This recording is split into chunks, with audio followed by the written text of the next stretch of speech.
Hello and welcome to another dev video here with Quaker-X. Oh, there's my shield. And Amy and Nevaste. Nevaste? Yeah, just call me Nev. Okay, Nev works. Yeah, so we are going to be doing this video and grilling Quaker on whatever we can grill him on. And yeah, just going through some things. And I'm going to change to my first person here. First things first, we can do like some intros with this hockey stick out of the way. Don't mind the hockey stick. We can come over here and have our conversation over here. Sometimes we can do the hockey rink. The hockey rink, yes. Hockey rink conversation here. So Quaker-X, people are probably familiar. He is one of the devs, and yeah, I don't know. Do you want to introduce yourself again for the people watching? Sure. Yeah, I'm one of the co-founders of Othergate. The company makes Dungeons of Eternity. I'm one of the developers.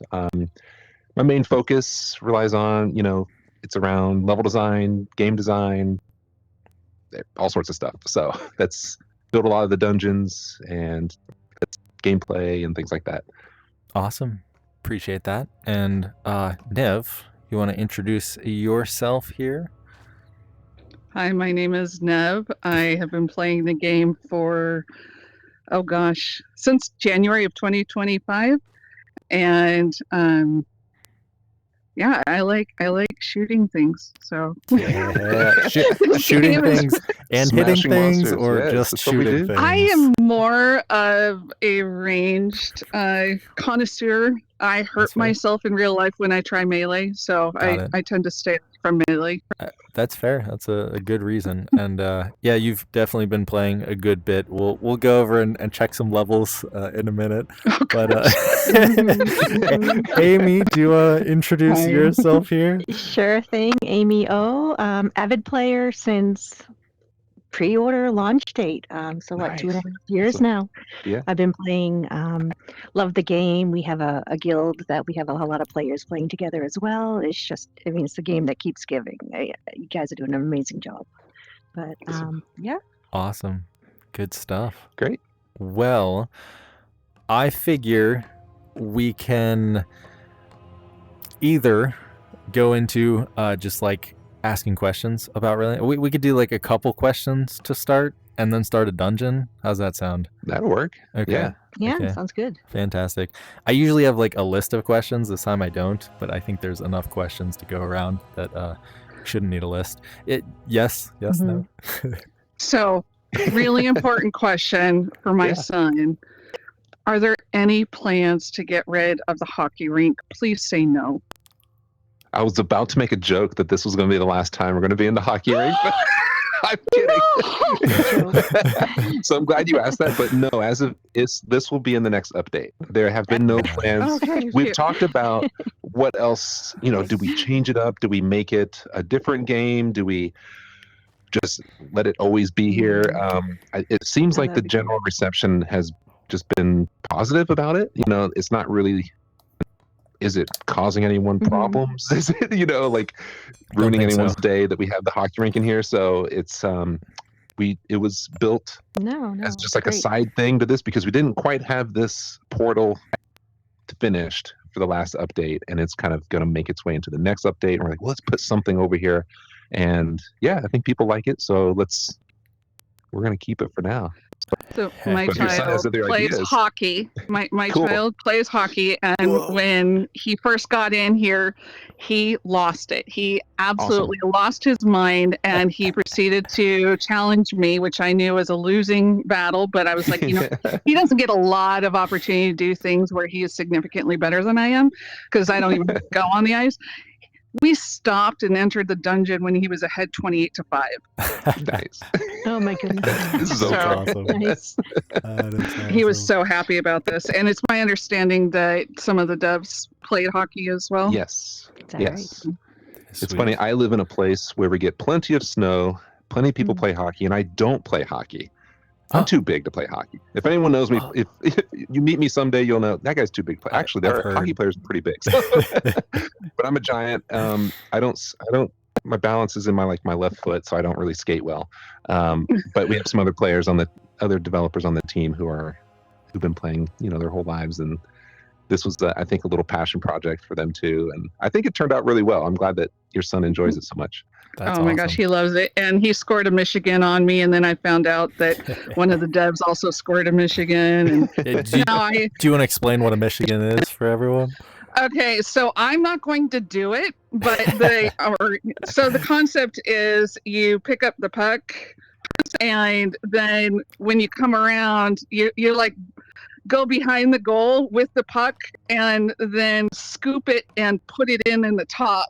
Yep. While the puck is on the stick. And so it's dirty to the goalies because they're watching the ice and they're not expecting, a lacrosse move. But sure. That's funny. Yeah, and the fact that... Do we know why it's called a Michigan? Is this like a thing that... My understanding is the first time it was done was at Michigan. I don't know for certain, though. That sounds accurate. Seems to make sense. Good guess, yes. But yeah, awesome. And the way that you guys built this just made it feel so good to do a Michigan too. And like, I haven't even played hockey before this, but doing it just felt good. So that's great stuff. Awesome. Yeah, the little force grab to the hockey. We put it in, just didn't have anything, and then we played around with it, and it made it just a lot easier and just a little more fun to be able to just pull the puck to your stick. And can I have the stick so I can demo that a little bit? Yeah. Oh, thank you. But yeah, what were you saying, Quaker? Yeah, it was just through, let's try this out. And so I think it makes moves like pulling a Michigan, actually possible. Yeah, it is awesome. And are you guys planning to continue with development of this, or kind of just like leave it for now? And yeah, we haven't touched it in this next update or anything, so it's still here and no updates to it. But I haven't checked the Discord around hockey suggestions, but or other mini games, I think those are, it's a very social game, so other things that we can add, I think, are worth exploring. We might need to add some more areas for other things. So fair enough. Nice. Yeah, Amy, do you have any questions that you want to start with? I have questions. Like I said, I run a guild and we do a lot of challenges. And for scoring our challenges, we kind of rely on photographic evidence and different ways of game modes, and we're doing like instant death modes and that kind of thing. Is there any plans to have different game modes integrated into the game that players can play? Like you did with the hazard dungeons, where you're relegated to certain weapons. Maybe you're relegated to a certain levels, or just different restrictions. Yeah, one of the early ideas before the hazards were that we're going to do like these different, modifiers to the dungeons. It turned into like more of a hazard system where it's, very difficult, but we could still do things like that where, we have the system implemented, so it'd be really easy to control the modifiers. Maybe control you could stuff. pick. Yes, exactly. Yeah, right. And that would be perfect for your needs for, developing, come up with challenges, and even on the community side where, JJ and Q are, hey, we have this new community, challenge, and whoever can do this and that, you win a prize, and be a fun thing to do. And then I think we could come up with a ton of little simple modifiers that people, moderators could. It's easy to switch hosts now, so we have, I think, all the components to build something like that. Awesome. And then figure out ways to give players a lot of control over, imagine 30 different modifiers you can just turn different things on and off or have control over. Right, like you can do in the sandbox. You can control what you have. It'd be kind of like a dungeon master mode, which has taken over many different forms internally as well, and something like that would be, I think, very cool and achievable, honestly. So yeah, good great stuff. Question and suggestion. Speaking of modifiers and filters, are there any plans to make the fabricator and inventory more user-friendly for searching for different types of weapons? Oh, because it's getting sorting and stuff. Yes. We have some plans for revisiting a lot of that stuff for different reasons, and we're going to need those things because I also know that players have hundreds of weapons as well, and So there's like almost like a hidden economy there to where, well, you scrap it all, then you're gonna have all this gold, or you're gonna have all these, resources if we do something like that. And I don't want to give away too much, but yeah, there's sorting is important. And is that kind of what you're looking for? Yeah. So yeah. I mean, for example, like right now in my fabricator, I think I have 500 some pages. Right. Or at least the last time I checked. And I'm only collecting melee stabs right now, just for the meme of it. And so I want to be able to select everything else and salvage it, just so that my fabricator only has melee stabs. Okay, well, yeah, that's good. Okay, so you'd want to be able to sort certain types, of course, and then be able to be selective. Well, okay, so say like, I've got not any of these weapons, but say like I've got a bow that has crit and attack on it in the fabricator, and I want to make it, but I have 500 pages. Is there a crit and attack bow further on in the fabricator that has a better damage, or maybe it's a fire or something like that? I want to be able to search so that I can see at a glance, like, what my options are. Or like for hazards, I don't want to have to like click through every single weapon, or not hazards, challenges, like what Amy was talking about. I don't want to click through each weapon. I want to say, okay, we're doing an elite damage only challenge where all your weapons can only deliver elite damage. Right. How can I see that as a glance at a glance? Okay. Yeah, that'd be perfect. Cool. Yeah, we've definitely sorting is definitely a thing. I think it rolls right into that. But then you need to be able to like possibly select things as well as a whole, and then be able to do something with it. So I think that makes total sense. We've talked about it a lot. It's one of those things like, we should implement this like now, but it keeps getting pushed down the list. But it's on the list for sure. Awesome. Good. And one thing for me that I'll just follow up kind of on what Amy was mentioning. I kind of a follow-up maybe, but within some of these challenges and just people playing dungeons, I think there's I just moved myself. There's a bunch of stats that we get at the end of the dungeon, and it is helpful to know the kills and the deaths and the revives and all that stuff so far. And we can track things within those challenges and other and just people for fun, like comparing with their friends. But seeing something, just more stats basically, is what I've seen a lot of people interested in, and I'm definitely interested in that. Specifically a damage stat, is that something that might be possible to add? Like total damage done, or highest damage dealt, or all the above. Really, it's all data that we have. All this data. It's really like, it's usually showing. A lot of the times these things come down to UI, and not making it so. Because UI is just, honestly, it's obnoxious to work on. Yeah, it always has been one of our things of like. And in VR, it's you want it to be simple and intuitive and low mental load. So even just having a console of like maybe last match stats or something, last match, we can come up with cool wording around it. Data, something that fits the lore even. And I'm missing something there. There's a simple way to do it, I think. Yeah, and I think like I personally would be okay with something where it is not the default where you can see extra stats. Like you would maybe have to go into your settings or go to a different console somewhere else that like you would need to know ahead of time, and beginners don't just automatically run into this and get confused. But the more advanced people can go and check it out, and I think that could be even like a little console in your room. We had we built a game long time ago, early VR days, called Hero Bound. And it was a top-down sort of it was a third-person base. Imagine a third-person version of Dungeons of Eternity. You had a little character. You have to look it up sometime. That's the one I played, right?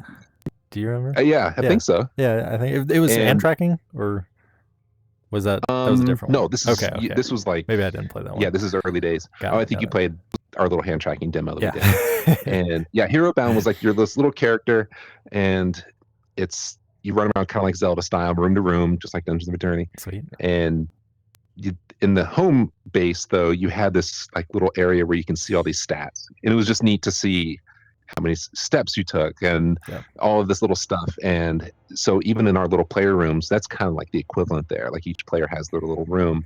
You can have a console there and have all the data there. You can have last matches, total stats, total like interesting things like total weapons collected, total dungeons run, steps taken. I think it would be interesting. I've walked how many miles, you know, like Fitbits of the walked around dungeon. eternity Whoa. 5 times, you know.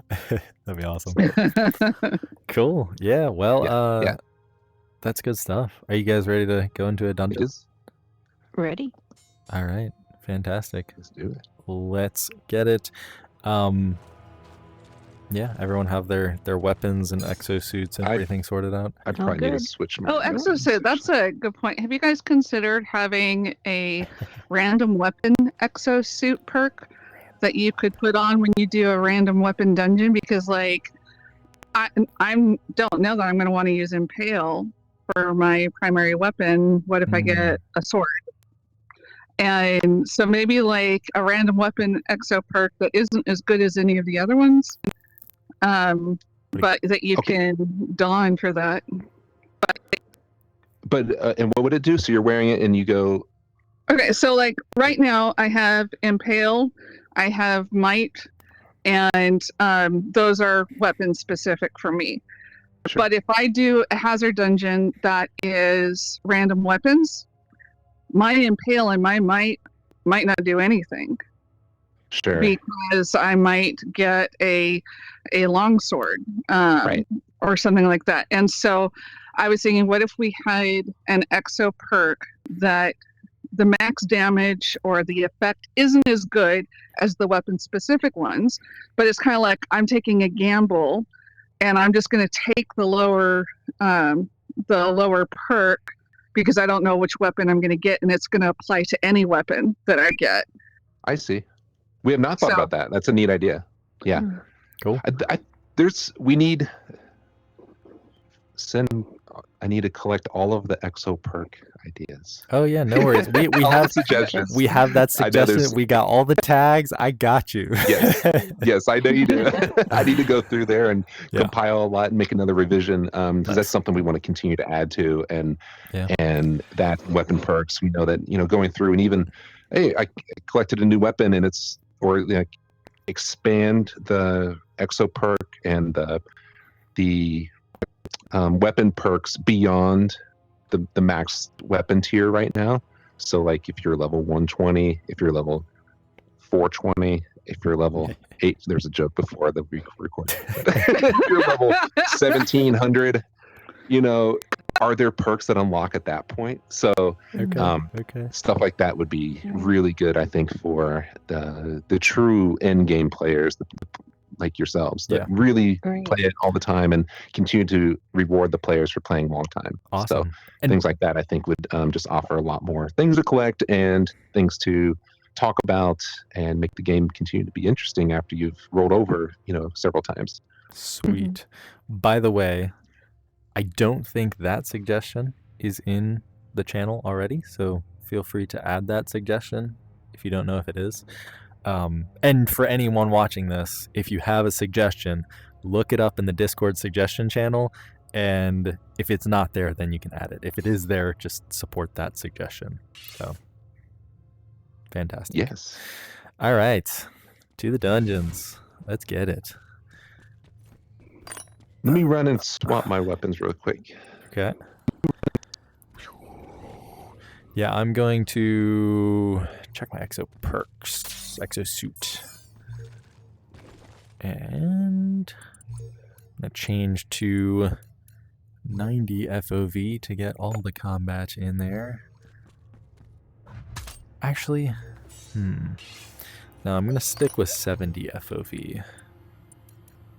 Okay. Exo. I think I'm gonna run healer. That works. Fantastic. Make sure the dev doesn't die.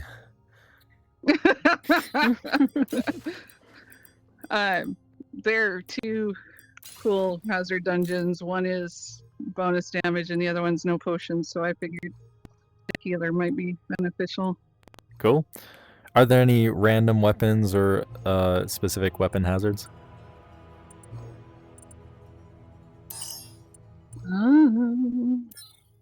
There are not. No.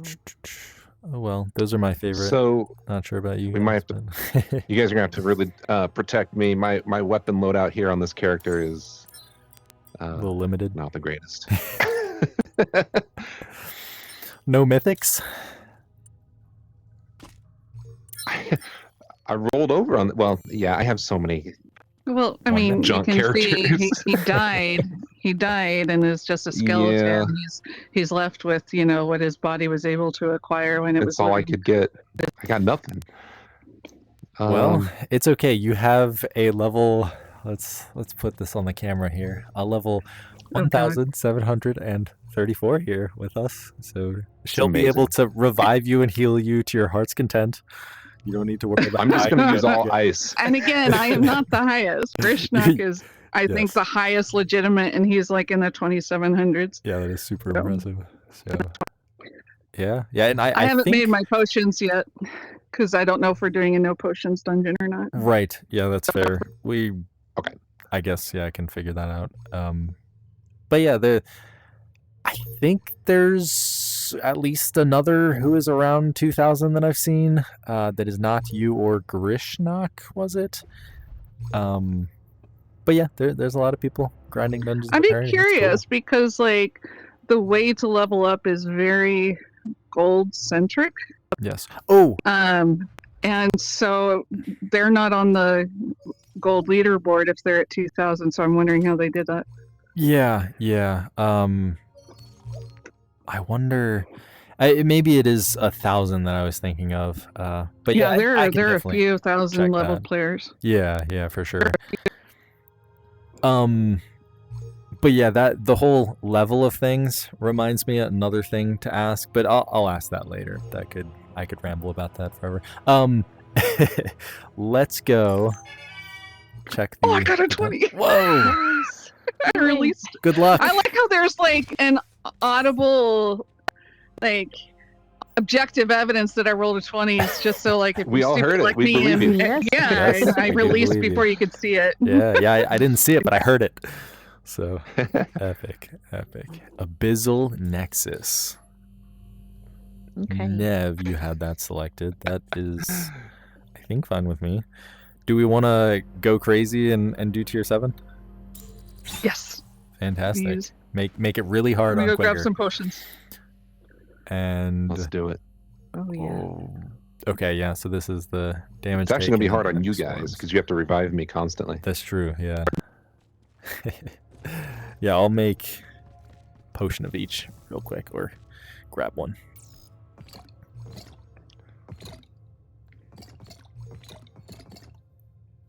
Oh. Well, JJ, what's your question about levels?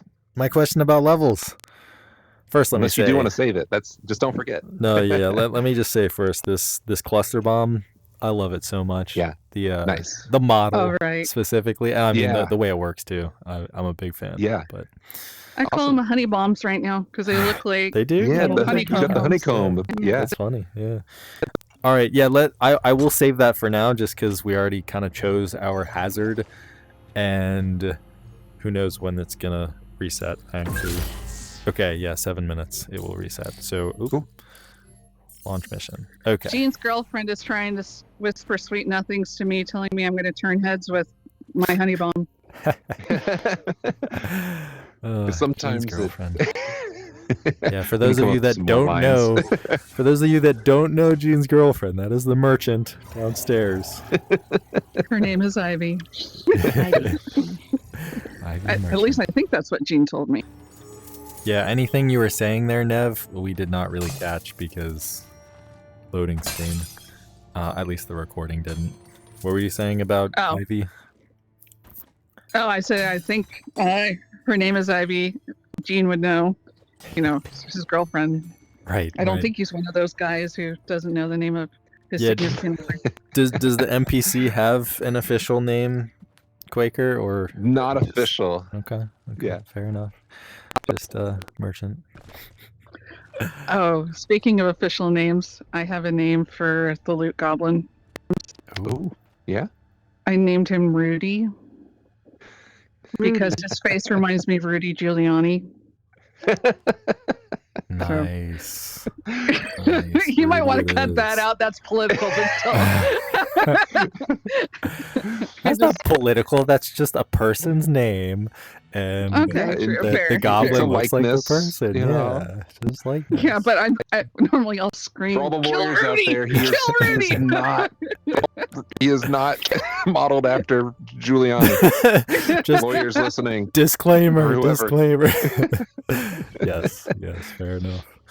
All right, let's do this first room, and then I got one. I'm not forgetting. It's okay. I got this. I got this question on my mind. Sounds good. But yeah, let's kill some things.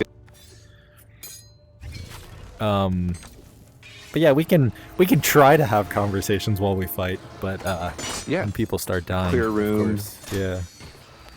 That's what I'm here for. So yeah, here I'll try to make my question while we kill things. Basically, it was the level-based thing where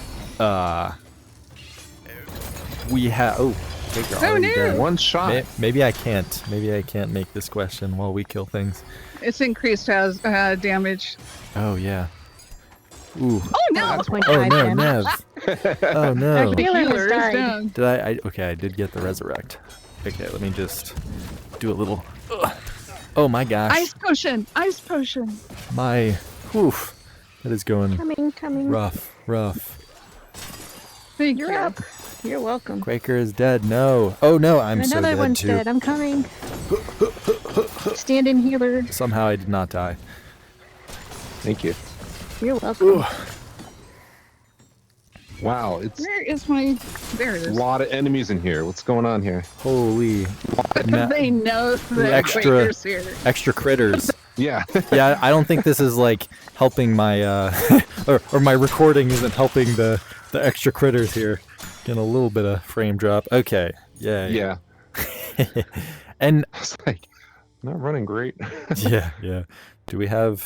Does everyone see this dagger that is floating here? Or is this just me? It's probably my dagger. Nope, it's not. You don't see that, JJ. Yeah. There's no bugs. No bugs. No bugs. We're good. They're just added features. Of course. The chest is open. Please proceed to the collection area. Nice. There we go. Oh, that's why. Okay. So my question, now that I have time to think here, basically, we've got right now. There have been improvements over time on this specific thing that I want to mention. When we are leveling, it is easiest to level by saving a dungeon and basically just like getting a really small dungeon and doing that over and over again. And I mean, it's basically an open secret at this point. I think for a while people were trying to like recommend people to do other methods to level up, and those other methods tend to be much funner. So people, or more fun.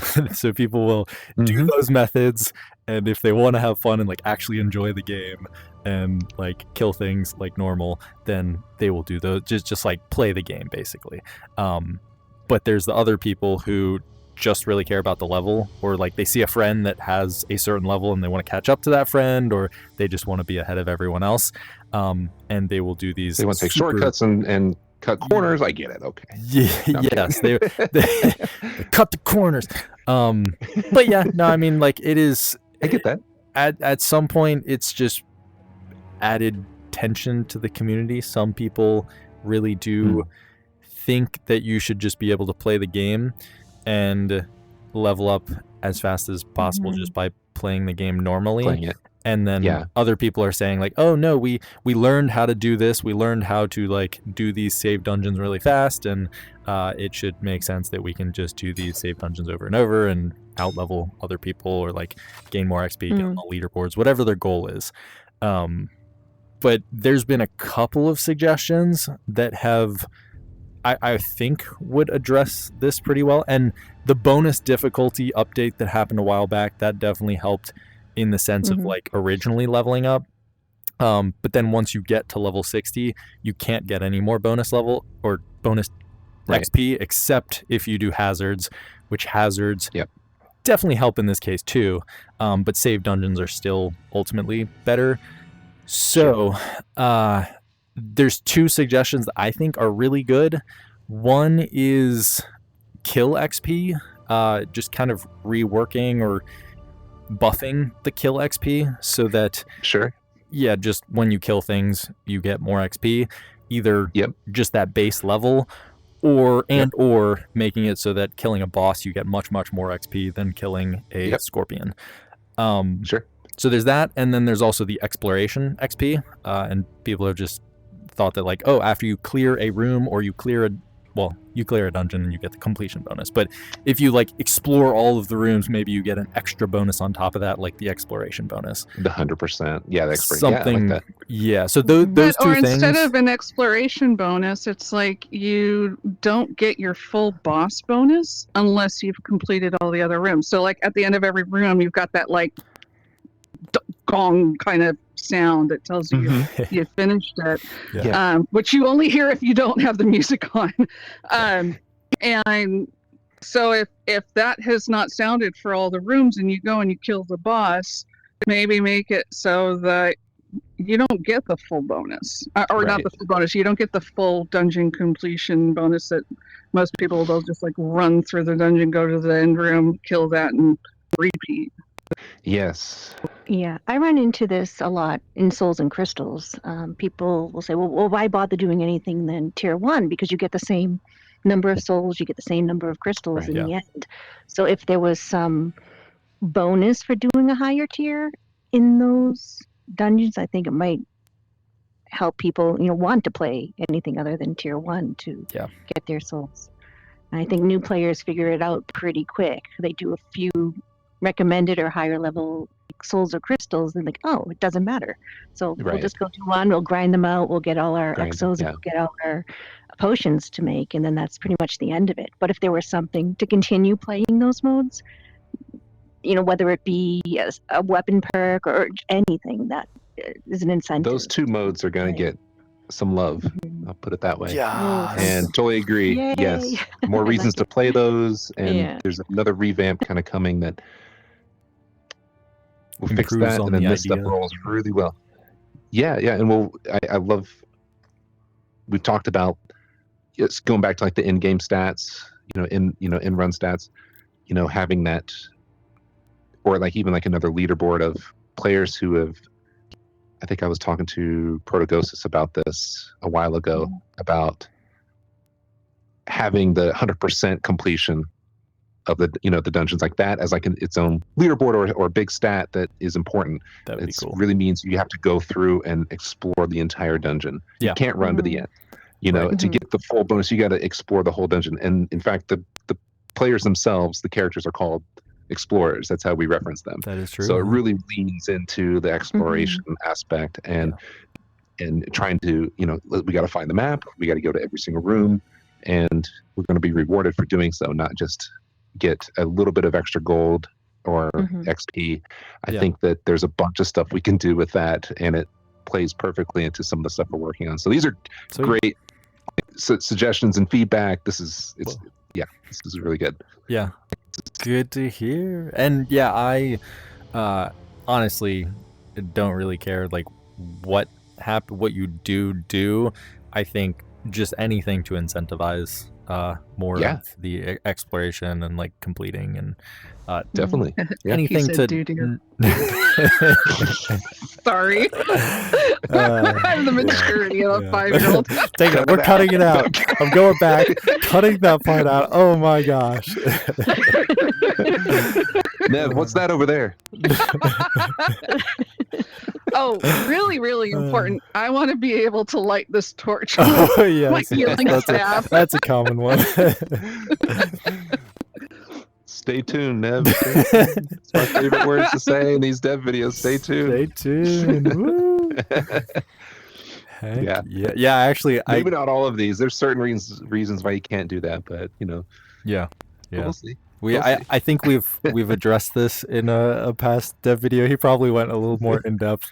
I can link to that too, maybe in the video. But yeah, it's funny. I just got my father-in-law to start playing Dungeons of Eternity. Oh, nice. He is That's absolutely awesome. loving it. Yeah, and I Oh, love that's that he's amazing. doing it. Way And to he'll go. like even play without me, which I did not expect. Excellent. But yeah, one of the first things that he did when we were in a dungeon, he went up to one of those torches that weren't lit, and he went, "Here we go," and nothing happened.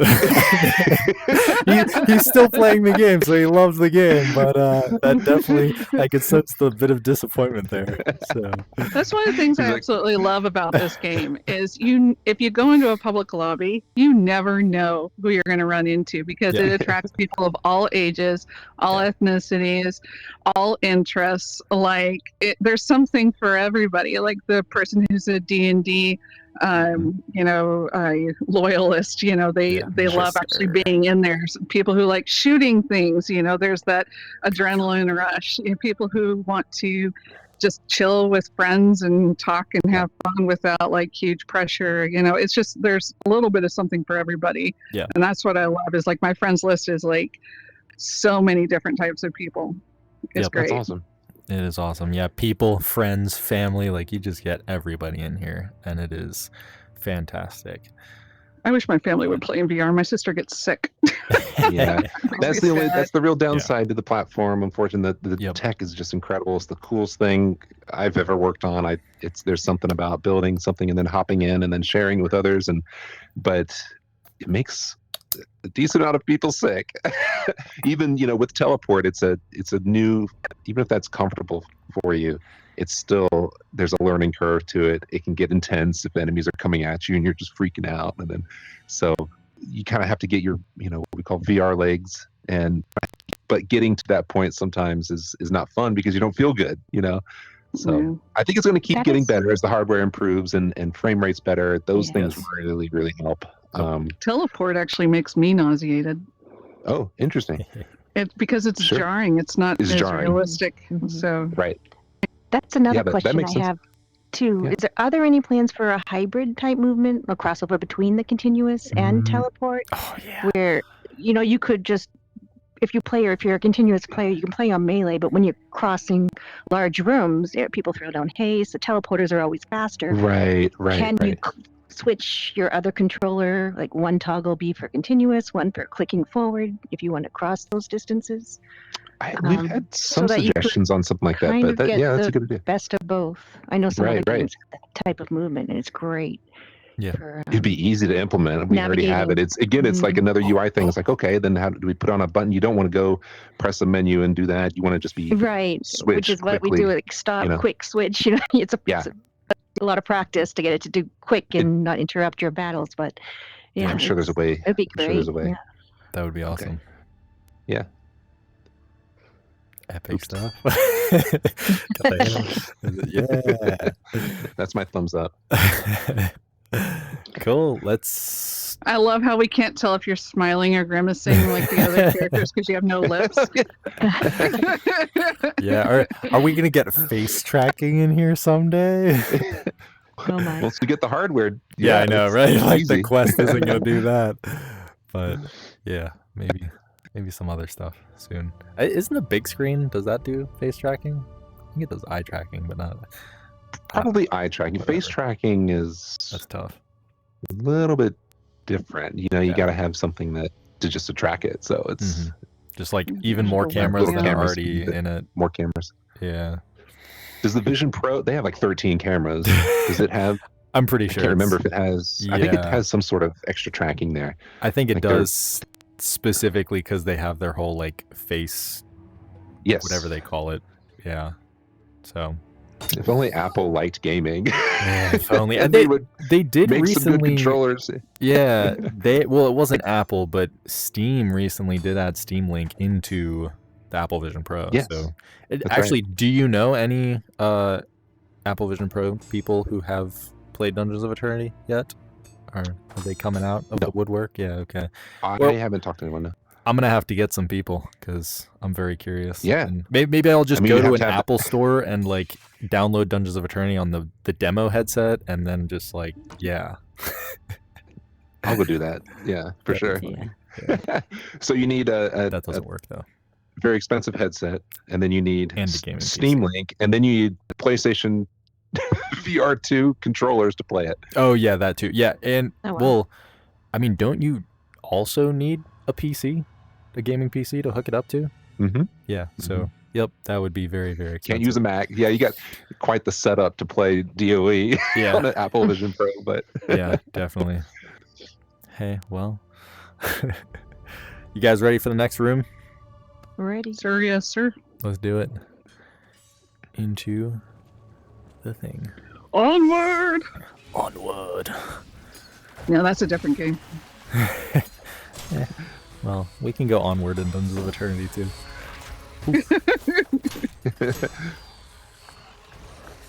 That's a question that I have. Mm-hmm. My two favorite games prior to DoE were bought out by Meta. Yep.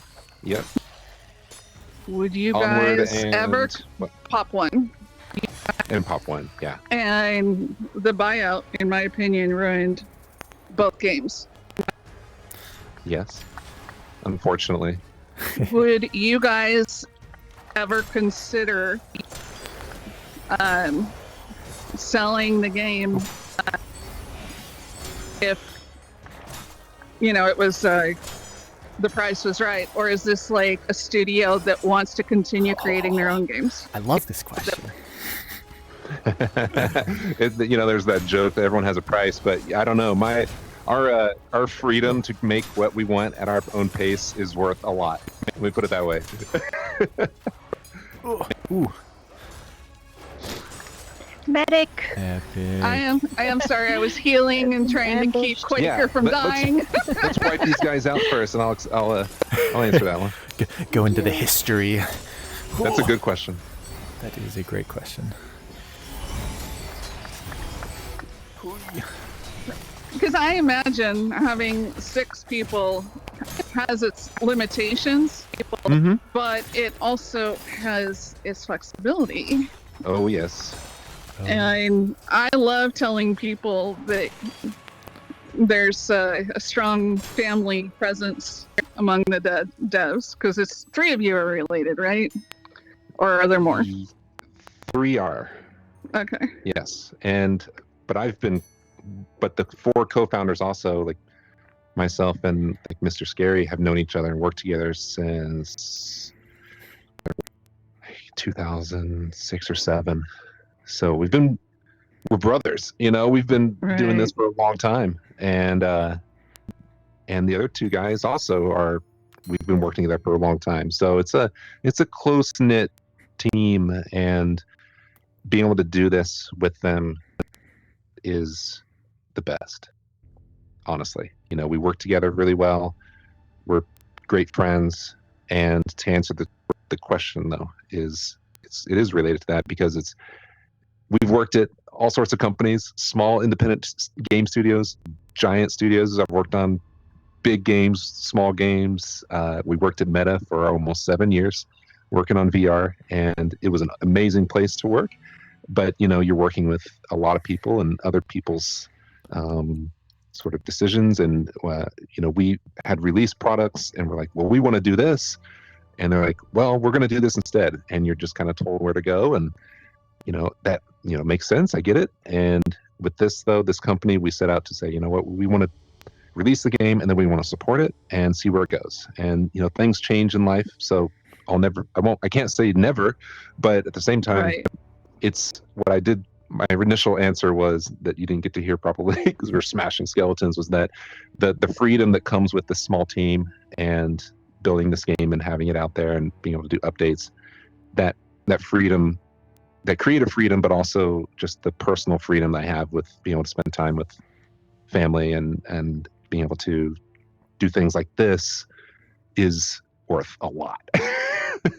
That's a high price. So it's something that you can't really in my opinion, you can't put a dollar amount on it.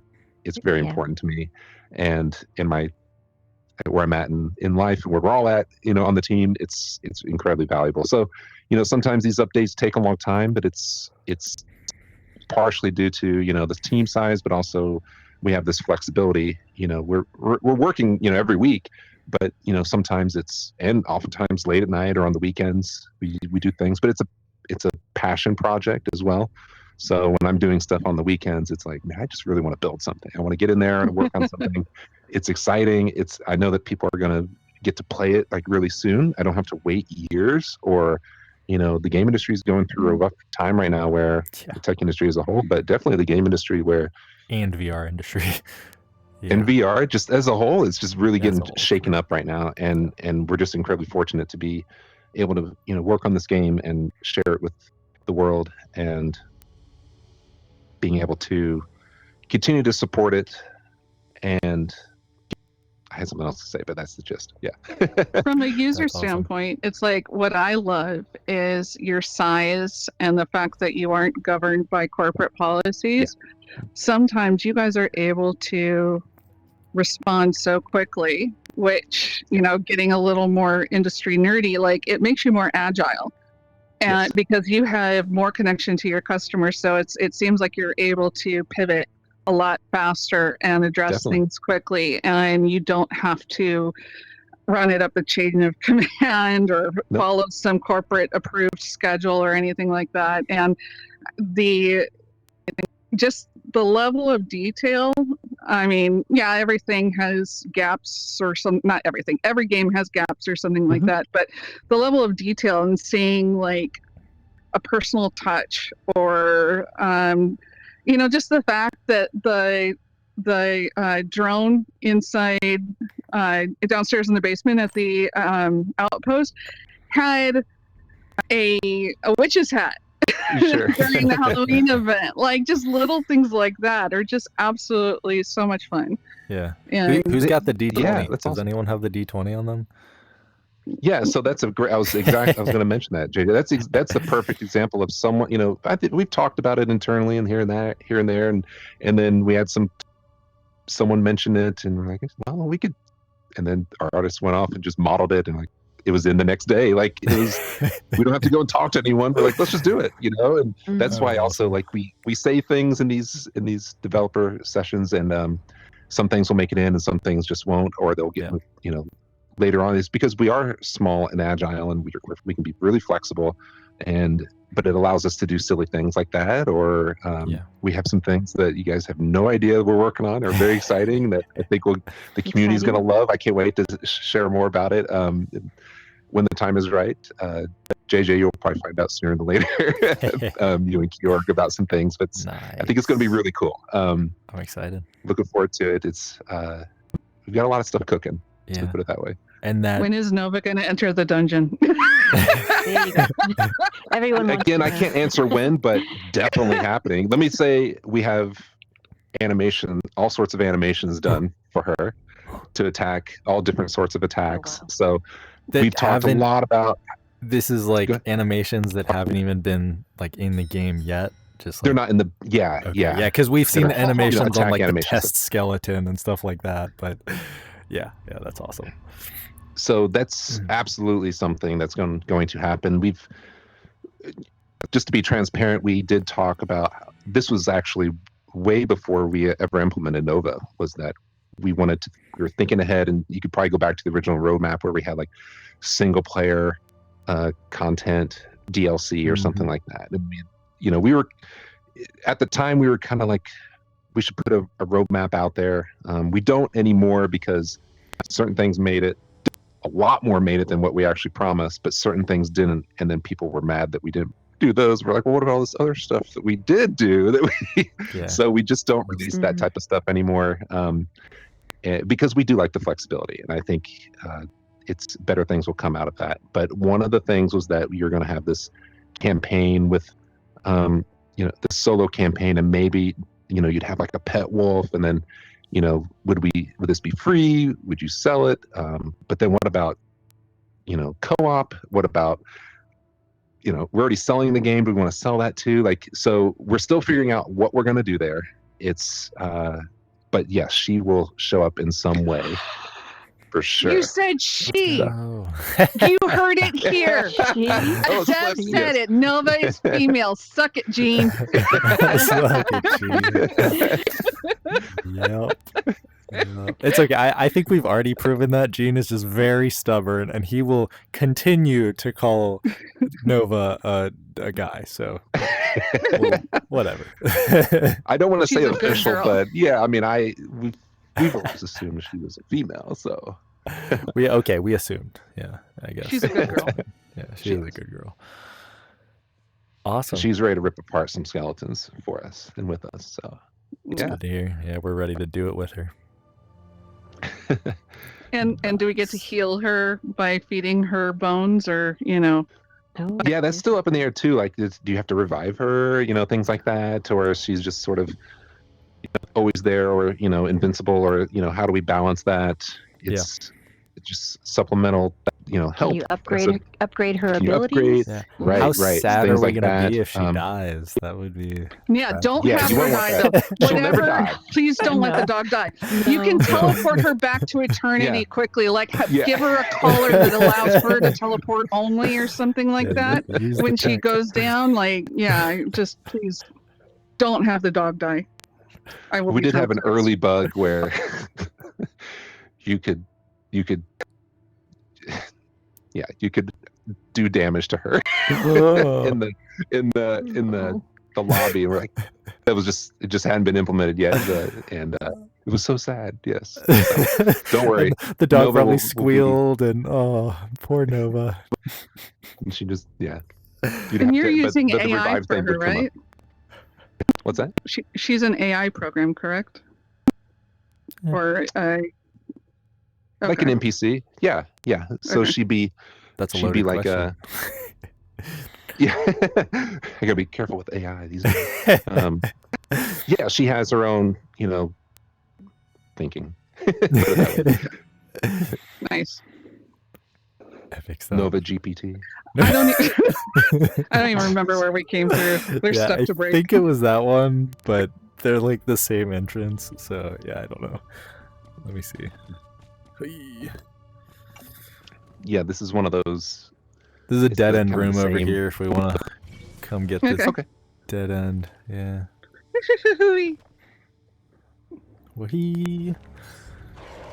Don't get exploded on by any B-bombs. Yeah, that kind of gave me an idea actually for a new bomb. The B-bomb? Yeah, I mean, it would just be kind of a cluster, and if it hits an enemy, or it'd have like wherever it explodes, it would have an area where if the enemies step into it, they're stuck there and they can't move. Huh.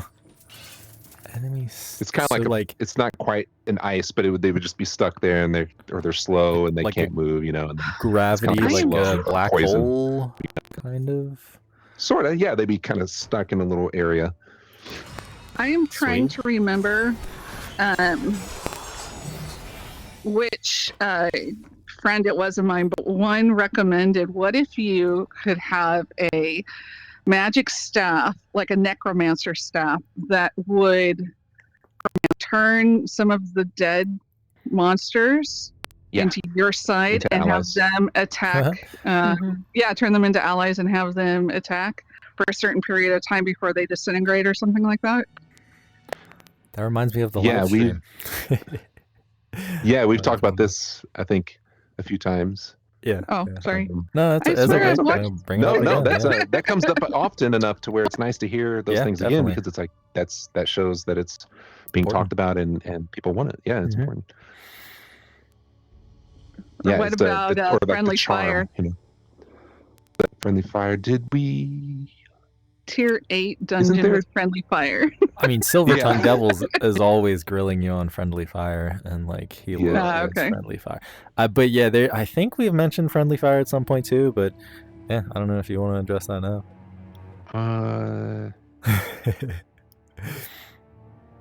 I think it'd have to be like a modifier hazard. Yeah. Oh yeah, and I think that's the biggest suggestion too. Like the most support in the Discord is a hazard friendly fire. So Yeah. Mhm. Yeah. Or in friends only lobbies as an option, perhaps. Right. That I mean, too, I wouldn't right. mind playing friendly fire with friends, but I don't Yep. want to jump into a random and get attacked, all of us, without knowing what I'm It getting turns into. into a PvP match, yeah. Exactly. Right. Yeah. Yep. Which would be fun too. That would actually be a really good challenge. You go through, you clear everything in the dungeon, and you put Every two man for people on himself. one end, two people Yep. on the other end, Yeah. and you run at each other and see which team wins. Yeah. Yeah, clear a room, and it's like who. I mean, gosh, you could do all sorts of stuff. We've talked about a lot of things, and clear a room, it locks, and then you fight it out there, and whoever wins gets the loot. I mean, but then it becomes a really competitive thing, and yeah, That's awesome. Could be cool. But yeah, I do want to address Nev too, that like we've done so many of these videos that so many things were covered at some point, but that doesn't mean that we shouldn't cover them again whatsoever, because they're just gonna come up, and I mean, it happens in suggestions, it happens in the Discord and the Reddit, like everywhere. You're just gonna have repeat ideas, but that just means that they're more and more important, or at least that like more people who were unaware of it happening in the past are now saying it again. And so it's kind of like a thing. bolsters that suggestion. So it's good to bring things up. I will not apologize for my questions then. Very good. Yeah, please don't. This is equally extremely beneficial to me, because I get to hear from the players who are playing it so much and interacting with the community, that it's good to hear those things again. Yep. And to be reminded of those. I browse this. We browse this stuff all the time, but it's still like most of my day is working on the game. So. Yep. Yeah. I guess part of my role too is just to like gather and consolidate ideas and like try to get those important ones, or the ones that are brought up over and over again, to the devs, so it is top of mind as much as possible, aside from what else they're working on. And they do a great job. It's awesome. Extremely valuable. We attempt. Yes. Yay, JJ. Yeah. They rock. Cool. Well, next room here. Onward. You need another word, like here we go. On eternity or something. Charge. On eternity. Charge. Like that. Explore. Explore. Do we have anywhere in the game that mentions us as explorers? Yeah. The first video. Yep. Yeah. Also the prestige. Oh yeah. Yep. Awesome. Yeah. Anytime and just any community facing thing, when we post updates, we always I got one room key. Kind of do the call out to explorers. Yeah. Definitely. Yeah, so our action verb within the dungeons needs to be explore now. Explore. Right. I do know several people would like to be able to fast forward through the prestige message once they've already done it once or twice or 20 times. Heck yeah. Yes, and that's kind of funny, because I think we've talked about that too internally, but it was one of those, like I was mentioning before we started recording, like some of the levels that people have gone to, I'm like blown away. And, they'll only listen to this a few times, and it'll take them so long between rollovers that it won't. They can sit there forget. a minute. They'll forget. They'll want to hear it again. No, please skip. Please skip. Yeah, they do it within a couple days. Lasagna is in your hands. Lasagna. That's the first time I've heard that. That's funny.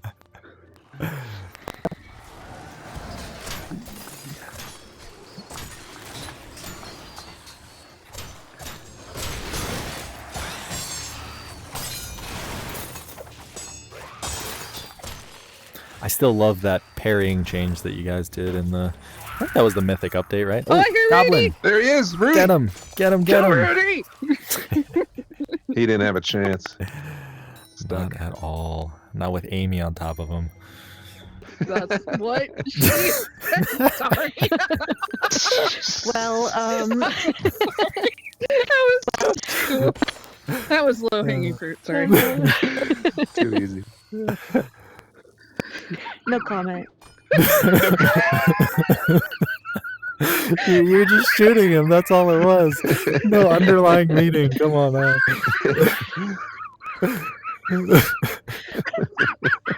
Sorry. I got an extra key if anybody would like it. Otherwise, I'll just save it for the key needle. Fantastic. Oh, another thing. Well, did we enter this? No, we didn't. Okay. Yeah, the kind of referring to what you mentioned, Nev, about the sorting and filtering. We now have so many items. We have wolf treats that were added. We have cluster bombs. We have the D20. Like, it's getting pretty big in our inventories here. Is there, I guess, plans to give us more power to organize our own inventories? I think at some point we're gonna have to figure something out. Yeah. I'd like a pouch for non-essential items or non-combat related items. So that'd be cool. Not Henrik, but like the map keys, you know, things that you only use when you're not fighting. That would be awesome. I've never even heard of that suggestion. Yeah. Would you like it as a separate, because it's tough already because we have the inventory, 2 holster size, the back. Well, like, but you know, maybe something in the inventory where it's like another pouch and you can open that and then. Well, what about like the X or the Y button? The Y button doesn't do anything right now. That could be essential, non-essential. I would be hesitant to add more. Yeah, I'd be hesitant to add more buttons within a VR game, and I think they kind of like try to make it as intuitive as possible, just using like grip, trigger, those types of things. Sure. So yeah, adding more buttons to some in-game thing, is that kind of how you would answer that too, Quaker? Yeah. Maybe Y can be the teleport switch, the toggle thing we were talking about earlier, or something. Cool. Yeah. But yeah, I think we're gonna have to come up with something, because it's fun to collect things as explorers, and you know, we will add more things to collect. So how does that work?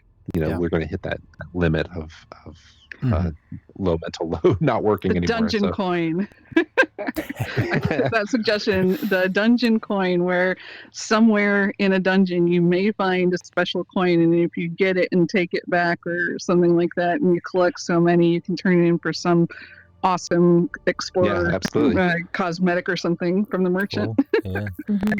Did you guys get caught by the April Fools that Mr. Scary sent? Wait, was that April Fool's that you were getting rid of one coin? Yeah. Oh my gosh. So the answer is yes. Yes. I think that was just like us talking that morning of just... Yeah, it was. Hey, you were like, yeah, and then Mr. Scary just went and did it. He just posted it. That was it. You can give credit to Kjorg. Kjorg loves those types of holiday things. And yeah, he does. Yeah. Nobody even corrected me when I made the suggestion in the channel about, okay, even though the room coin is going away, let's at least show some love for Gene and do a dungeon coin or something like that. Well, nobody said a thing. Still, I'm pretty sure there's still people out there that think that it was serious, because Mr. Scary didn't put like he said in the general chat, this was just April Fool's, but he didn't put in the announcements that it was just April Fool's. So there's still probably tons of people who think the room coin is just going to disappear. So it's understandable that you still thought that. I have a target on my head that says available. That's awesome. Next boss room? One more thing before the boss room. Yeah. This I might have mentioned this to you already. Just a pet peeve is when you open your inventory, it automatically closes after a certain amount of time. Would there possibly be the ability to make it so that it doesn't do that? Because there's times where I'll open it and then like I'm about to grab something and it closes right away, or it opens like during when I'm opening chests and then I'm like, I guess that's a different thing. Sure. But yeah, I know what you mean. Sounds like it's user error. Probably. We're just kind of running out of space on the controls, but that's an easy. You got like inventory access, and you can have inventory auto close on off, or have like 3 settings in there, like 5 seconds, 10 seconds off, whatever. So it's just another setting. That stuff is like super easy to implement. It's just, again, a UI thing, putting it there. So yeah, fair enough.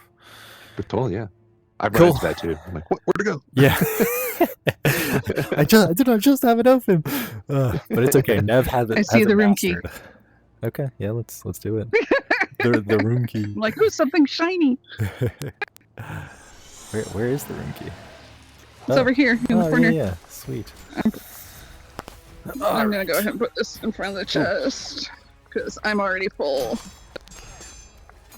Oh shit! Uh-oh. Nev, I have to cut that out now. Now just, replace it with a beep. Some sort of, sound. It's okay. My bosses let me not bleep things out on my channel. Oh no! Oh, sorry. Thank you.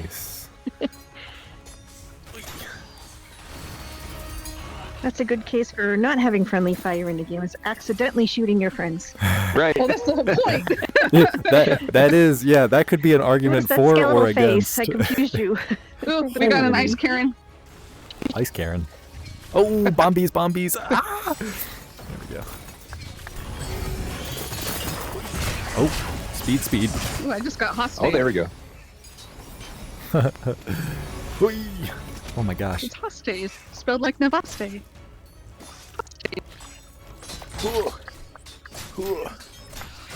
Yeah, let's go. Nice. Another one. I hear another one. Oh no. Oh no, don't die. Try to heal. Thank you. Impressive stuff. Oh. Healing again. Oh no. Oh no. Okay, we're good. Okay. I've got Amy.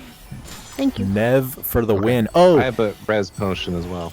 Did we get? I think we're What's good. happening? Yeah, Okay. that was everyone. Oh, so that is a good question. Yeah, I think you thought the same. You go ahead. I have a question about exploits. I am a big proponent for avoiding exploits because if it's not intended, and it gives you an edge over other players, it just kind of ruins the gameplay, right? Is fluttering the healing staff an exploit?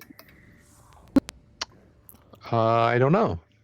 Do you know what I'm talking about? Like just keep hitting the button or something? So if she's down and I do this, I can have that gem last almost an entire dungeon. Mm. Oh, really? That's just that's a bug.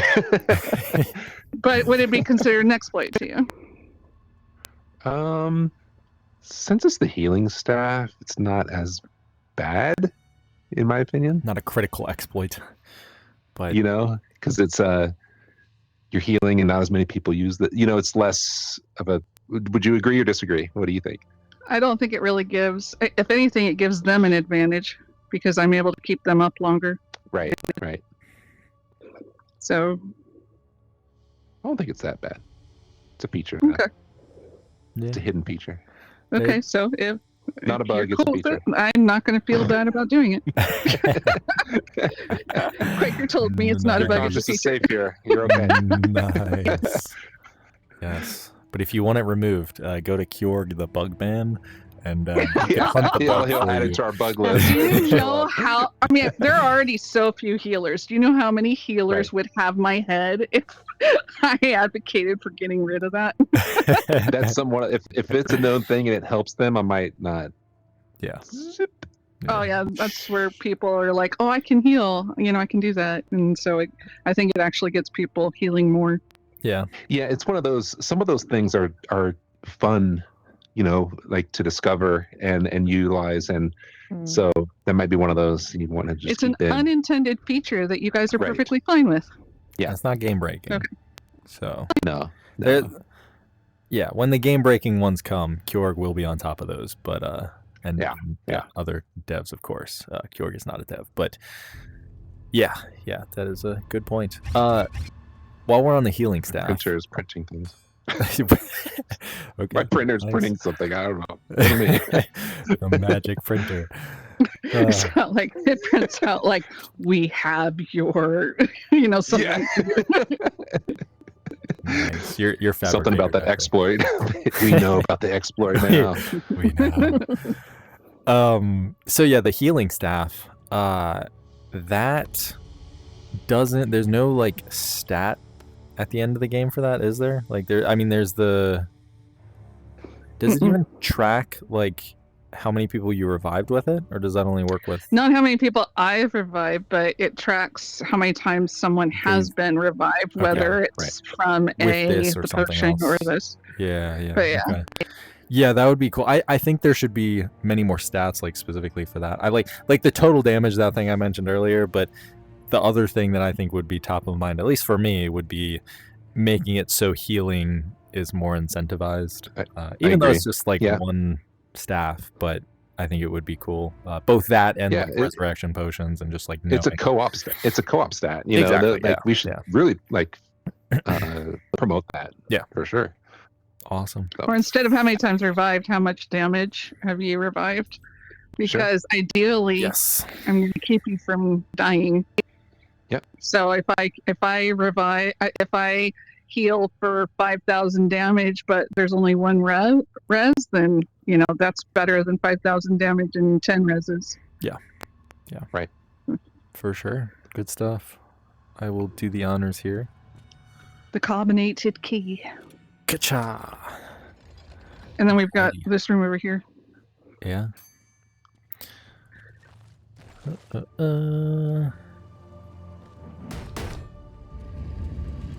What are there? No enemies or something? You gotta pull the. Oh yeah. Right, it's one of those. Yup. Oh.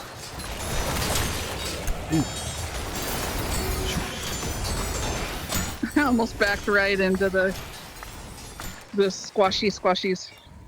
Squashy. So I have a question, kind of game related. There's been more and more dungeon crawlers coming out in VR. Do you have any thoughts about that, Quaker? Is it like, do you think it's a good thing overall? Is it like the healthy competition aspect of it, or what do you think? I'm a whatever's good as a whole for the platform, as well. But, more games I think is in general a good thing. That means there are developers making things. There's players there who want to play different things. Yeah. That, I think, healthy, if you want to call it, healthy competition, I think is always a good thing. Cool. For sure. Yeah. You're not flying by. There's always slight differences between all those games. So yeah, exactly. There's a little something different and different art styles and different approaches to the genre. Yeah. There were a lot of things that we knew we wanted to bring this type of genre to VR, and for the most part, it's like, okay, we're going to go dungeon. The dungeons are this way. We have weapons. It's going to be physics combat, and then there's all these little things we had to solve for. Inventory. We did the fabricator as opposed to like players finding weapons, and there's technical limitations working at on PC. It's you have just so much more to work with. You could have 100 weapons in this room and not really worry about frame rate or anything and all the physics. But on Quest, it's different. So we had to make some other design decisions that allow us to still have that experience. Cool. But run well with 4 players. Speaking of experience, and on a non-technical tangent, are there any plans to progress the lore? Yeah, there are. Okay, good, because I'm coming up with my own, and it's really not pretty. And so I would like to save my friends from me coming up with fetal doomlets and all sorts of, strange, weird things. So nice. Here, let's go to this thing's like smashing behind me. I do have another sort of expanded answer to that. Because you were talking about campaign possibly, but the lore can be developed without or alongside or independent or whatever. So one of the things that one of the complaints about the game would be that there is no lore. There's hardly any there. And then we have a lot of people that love that because it's sort of a blank canvas. You can kind of come up with whatever you want. In a way, it's like D&D where you kind of come up with your own backstory and, some sort of campaign aspect or, Georg and his restless army, and all the other guilds can have their own stories, and I think that's super cool. And if we start answering questions, people have ideas on who the Soul Keeper is, or what happened before the events of the Star Guild coming to the planet, all these little things like that. If we start answering those questions, I think we should be careful about answering it too specifically. And I do have answers for all of these things, but it's and it would be neat to share that. So maybe it's sort of like an official lore, but I would love to be able to allow players to kind of create their own and share those with other players. This is maybe there are many stories here that players can come up with their own things and share them with others. And how could we do that and stuff like that? So who has the map again? Oh, I do.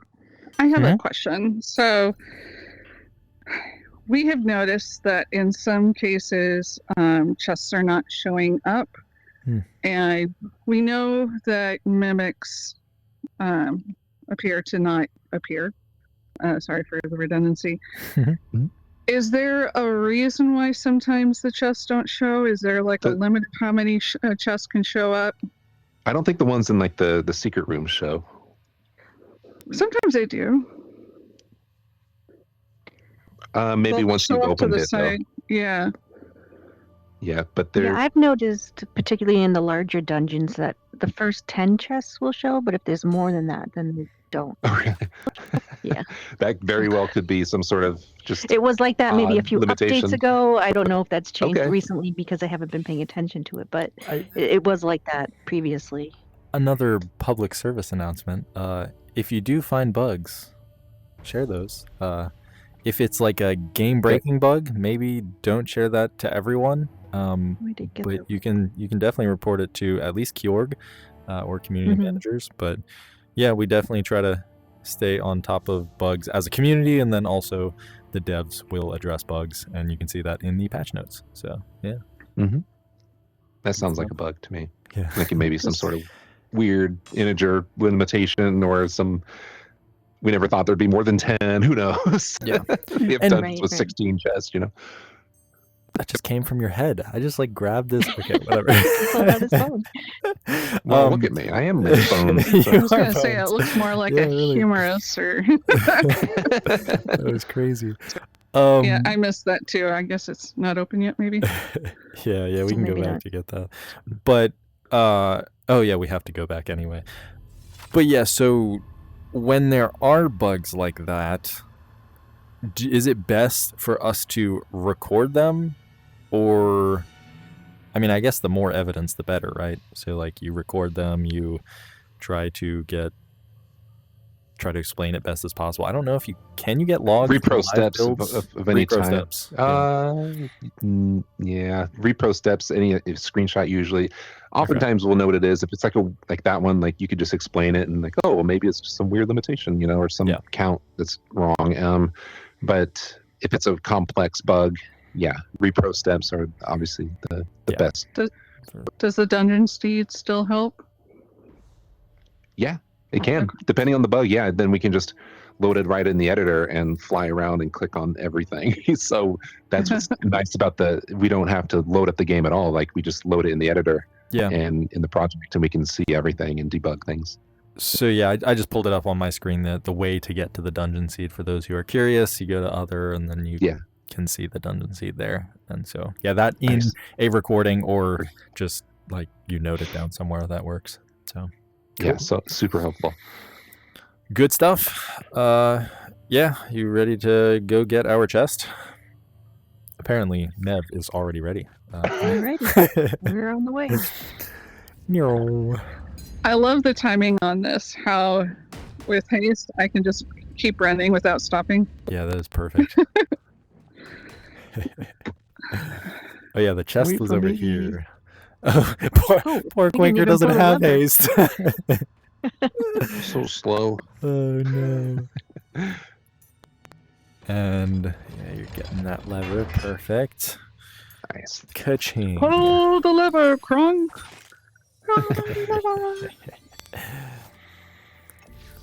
Okay, so Quaker. My understanding is you guys aren't all centrally located. Yeah. Have you guys ever had a meetup where you've gotten together for just? Yeah, we the 4 of us just went to the Game Developer Conference in March. Oh, cool. So that was really fun and really good. So a couple of days at the conference, and then we had our own little offsite. I used to live out there, so I know the area. So I took them all around the area and showed them the redwoods and Alcatraz and all that fun stuff. So it was awesome.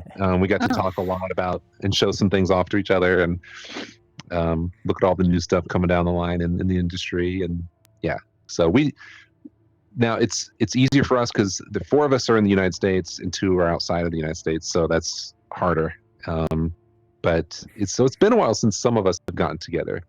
But we do video calls, which is about as good as we can get and get in the game.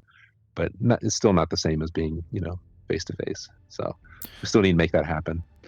What would make you do all of your video calls in VR? Like what would? I think I guess once it I feel like there's a turning point where VR technology gets so lightweight and so capable that it just won't make sense to use phones or tablets or computers to do video calls anymore. Do you think that will come, or are you planning to do that, or is that just not really on your mind? Because you already just. What's nice about right now, I think, yeah. So in fact, we haven't done as often lately because the game is so well established, and in terms of the development of it is. We mentioned something, oh yeah, we implement it this way, or okay, I get it. We're going to look at this together, and so now it's we'll have play sessions. But during the development, leading up to launch, a lot of our meetings were in the game. We'd jump into the lobby and we'd chit chat, and then 2 hours would go by because we ended up playing the game, and so we kind of lose track of time sometimes playing it. And I think it was extremely useful for the development of the game to be building a cooperative game. And so that was one of the first things we got in the game, where we need basic avatars and multiplayer, and that seems obvious from a development, from a standpoint of well, you're making a multiplayer game, get it in there and build it from the ground up. So yeah, that's what we focused on, get that going. And that allowed us to communicate like this. It's so useful, and we could just point stuff out and oh, I saw this bug the other day, well, let's play the game and I'll show it to you. And I think the one thing it would be awesome to be able to share things in the game, share things. Let me show you this top down of this level I'm working on, let me show you this, and just being able to collaboration space in VR. God mode. Yeah. Just having a way to collaborate on the actual, we have documents of things, and whereas when we do a video call, it's oh, I'll just paste this to you in Discord. Look at this. It's obviously, so much easier there. There's a bit of a separation when it comes to VR and on Quest. So yeah, I think if we focused on it and we could make it a thing, that would be really cool. So yeah. Cool. I don't think you need to necessarily see, the whole industry evolve. You don't need to, yeah, I don't think we need it to be. There's not really much holding it back from being VR being a really actually useful, remote work type thing. So yeah. I guess I just think of the comfort being one, the input methods, and. I mean, that might be really it. I guess just the hardware not being quite as powerful because it's got to fit on your face. But sure, PC VR kind of solves that to some extent. So yeah, I don't know. It's just a question that's always kind of curious in my mind. Is that kind of what you were leading to, Nev, or were you trying to lead to something else there with your question, or just a random question? Oh, about having met up. Yeah. Oh, no, I work remotely, and so the concept of integration, team building, things like that, and looking for ways to do that when you're remote is been something that I've had to consider, and because of the fact that Quaker had said that, you know, the four of you had worked for decades together, I was just curious, like, how often do you guys actually get to see one another? Which I think is cool that you actually do in-person meetings, because it always reinvigorates the team. Not, you know, it's just gets you really excited to see each other and talk about things, and so it's useful. Have you guys considered growing your team by any measure, like 1 or 2, especially now that you have PCVR and all the anti-cheat concerns? Yeah, I think we've definitely talked about it, and we have in certain ways, you know, and we might need to as more things develop. You know, we have some, you know, long-term plans, like, well, how is this going to work? How are we going to scale this? And so, definitely thinking about how far out do you guys plan right now?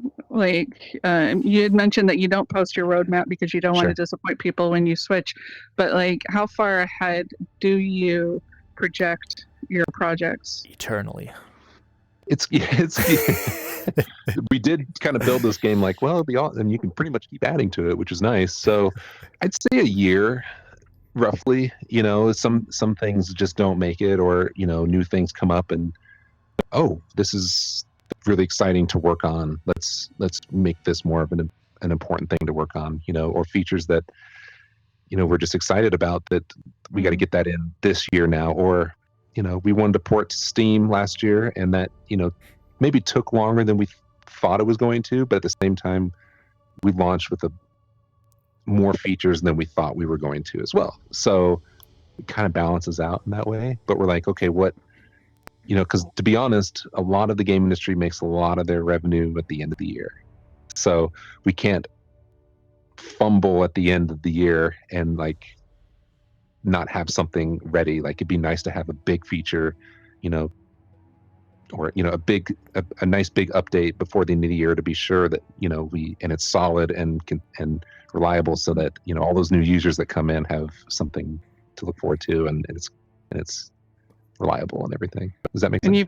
And you're keeping your player base, because I know a lot of people returned with the September update, and that got me excited. I was one of the players that was like, I don't care that I'm level 60, I want to go in and kill stuff, you know. It's just, I was fine with being the same level, but I saw so many people come back because it was something new in the game that they hadn't tried or hadn't done yet, and they wanted to see what.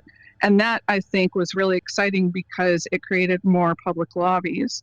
And so I could see, you know, those big releases also being important to maintain that player base. They are, and that's the thing. Like, we were kind of surprised by that too. Like, we had a lot of players jump back in, and then, you know, we had a good holiday season. We had a lot of players at holiday, and so we were set up really well there. And it would be awesome to release things maybe more often, just to give players, you know, more content more often. You know, I sometimes worry that we take too long in between updates, but I also don't really worry about it, because I know we're working on cool stuff that people are going to dig. Like, I think it's one of those, like, you know, there are certain other game companies out there who will just keep pushing things back, and it's always worth the wait, you know. Miyamoto from Nintendo's got I think it was him that said something along the lines of, you know, a game is forever, so you'd rather wait a little bit longer, put it out there and it's polished and correct, versus, you know, releasing it too early and missing your chance. You know, give it a little bit more time, make sure it's right. Players will be appreciative, and it will be remembered as something that you did the right thing. And I saw a game tank because they were pressured to release prematurely. And it wasn't well received. And I think that, like, that first month is so critical. First couple weeks, first day, you know, you got to have those positive reviews, and you got to have people in the lobbies and talking about it. It's scary. I think you guys have done a great job. You've done a great job, for sure. Yeah, then, you know, we've talked about all the time, like, should we spin up another game? Like, we have all this stuff, tech, and then we're always like, well, it'd be fun. It's always exciting, and that's every developer will tell you that. Like, starting up the project is a lot of fun, working on it, and then it's that last bit, and then launching is so hard. It's really scary because you can feel like you're doing all the right things, and then right at the last minute or right at launch, something doesn't go right, or release at the wrong time or the wrong price, and it's one bad review. I mean, influencers on YouTube have a lot of influence. Content creators, have a lot of someone could put out one video and it gets 4 million views of someone not liking the game or saying one negative thing about it, and that's it. It's very fragile. You guys were really responsive to the Steam users during the September update. I was watching the Discord and how quickly, like, you, Kjorg, TX Browns, like, everybody was like, it was like all hands on deck, and I was really impressed with how responsive you guys are in general. Is it just the way that you guys are, or do you have like some sort of core value for responsiveness or expectation for how quickly you want to get back to people, or is it just the way that culture is? A little of all of that. I think Mr. Scary is honestly really good at that. He's always about, replying to all the reviews and, hey, send me your logs, and getting that set up and having that interaction with the community. You'll get all sorts of different types of players online, and they will say whatever they want. And sometimes it just really hurts to read. But then if you reply to them in a nice way and talk to them, most of the time will come around and be very thankful and appreciative of that you took the time as well to interact with them. So we've just seen time and time again, like, if we can have that personal relationship with the community and that sort of responsiveness, people feel like they're being heard and they matter. I think that's really important. So it's worked well for us, so we continue to do it. It takes time and effort, but that's also why we brought in JJ and Kjorg and community members, moderators in the community, because it's so important to. I just think the game, has a really good community. It's super positive. Yeah. It's people. You're gonna have some bad eggs every once in a while. It's just what it is, But overall, it's extremely positive and very welcoming. And the reviews even say that. Players are in there saying, I was a new player, or I'm scared to go into multiplayer, and everyone's like, come on in, come join. It's fun, And we didn't think it'd be that positive, because you just don't know. Like, the internet is what it is. Yes. And a lot of games, especially like competitive games, you're going to get a lot of toxicity and stuff like that. And I think the cooperative nature helps. So in that sense, just having an interaction with the players. We knew the Steam launch was going to be, we didn't know what to expect, but we knew that because of all the different hardware variations and it's a different group, a different type of player that plays on PC. They have different expectations. They have, honestly, for the most part, they have a different, how do I say, like, skill set or like understanding of technology. Sometimes you have people who are really into computers and understand that, so they are really well informed and like, hey, this doesn't work, and all these other games work. What the heck is happening? Your game sucks because of it. And you're like, well, hold on, we can get that fixed. We gotta like focus on that right away. And then they come back and they change the reviews, or they say thank you. They're very appreciative of that. So in general, I think people are pretty cool.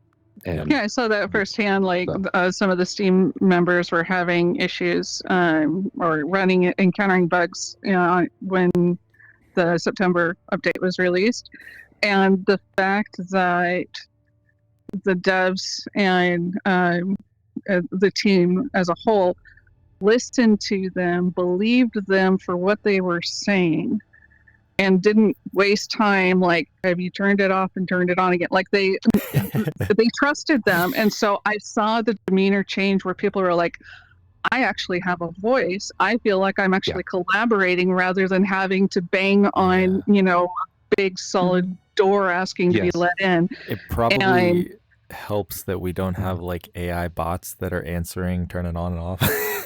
but yeah, continue. Yeah. Hello, my name is Nevaste. I will be your AI healer today. Yes. Yeah, that personal touch, it takes a lot of time, you know, but it's, you know, when we can do it, I think it's a good thing. So yeah. Now going back to friends and meeting up between Steam and Quest players, do you think that you will eventually have a way to integrate those friends lists?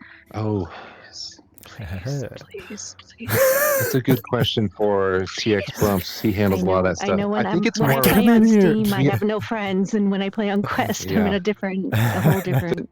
We'd have to, I think, have some sort of middle platform to support. We'd have to have like a back end integration because the meta friends are the meta friends and the Steam friends are on that side. Like they have their own separate friend system. So Pop One did it somehow. Pop One did it somehow because I started on Steam and I was able to have a whole bunch of meta friends on the Pop One platform. So I know it's possible. Okay. Same with after the fall. They give you your own friend code that you give to your friends, and it pops you into an in-game console, and there they are. Yeah. There they are. So we'd have to come up with something. That's probably the way to do it. I feel like Rec Room did something too. Oh, Rec Room. Makes sense. I know. Rec Room was really cool. You just tap into JJ's memories. No, I actually never played Rec Room, surprisingly enough. Oh, really? I just know a lot of people who have, and it just got shut down. So yeah, it's sad. Yeah. Oh, it did? Yeah. That's why. I never played it. It was cool, and it was one of the early VR games, so I admired that. And they were doing VR multiplayer and social lobbies very early on. So there were some dungeon crawlers in it. Yeah, that's a bummer, man. Yeah. Say it again. Sorry. There were some dungeon crawlers in it too. So yeah, there's some neat like game modes, quests, and stuff. It was. I never noticed. Perfect. That's what it's meant to do. The power of little things. Little things. Yeah. Alrighty, you guys, let's get that map out. Amy, you have that, right? What was that? I do. Okay, fantastic. These be careful of the explodies. There will be explodies. So it is only this way. Let us do it. Can you guys hear my background noise? No. No. Oh, okay. All right. Cool. Can you hear my printer? Yes. No. Yes, we can hear it. I have the room key. Where is the room chest? Oh, I can see red. Chest.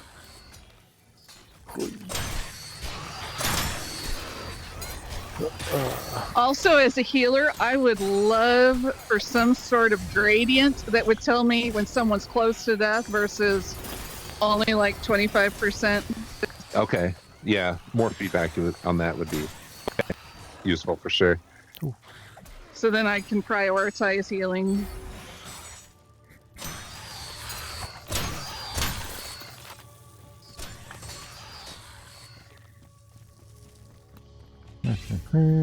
Amy and Nev, are you two looking into the Steam frame at all?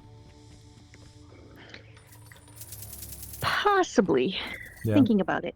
Okay. Yeah. I'm kind of playing a wait and see. I'm gonna let it, come out first and see how it's received. And that is like the one thing that I'm saving up for right now.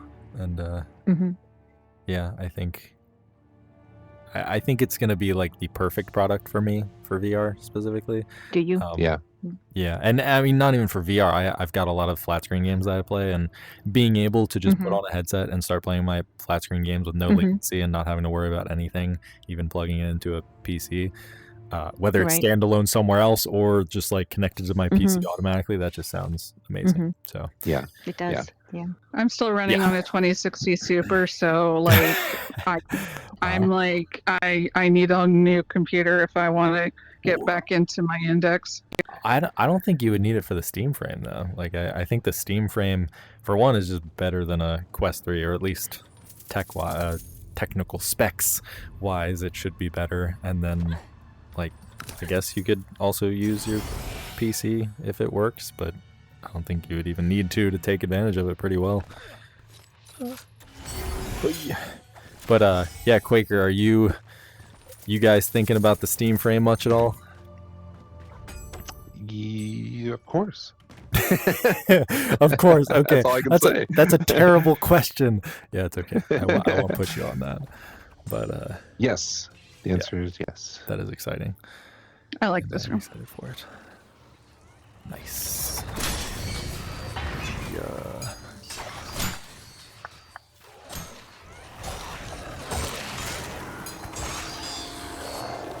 Why did that go all the way up there? Yeah, I love my Steam Deck. So. Oh, sweet! You got a Steam Deck. Yeah, I never got myself one of those, so but it's a great piece of hardware. It's yeah. It's like you were saying though, it's the Steam frame being beyond just VR. I think is. Well, I can explain after I kill this guy. Thank you. Yeah, I think that will be good for VR, because there could be people who just buy it because they want to.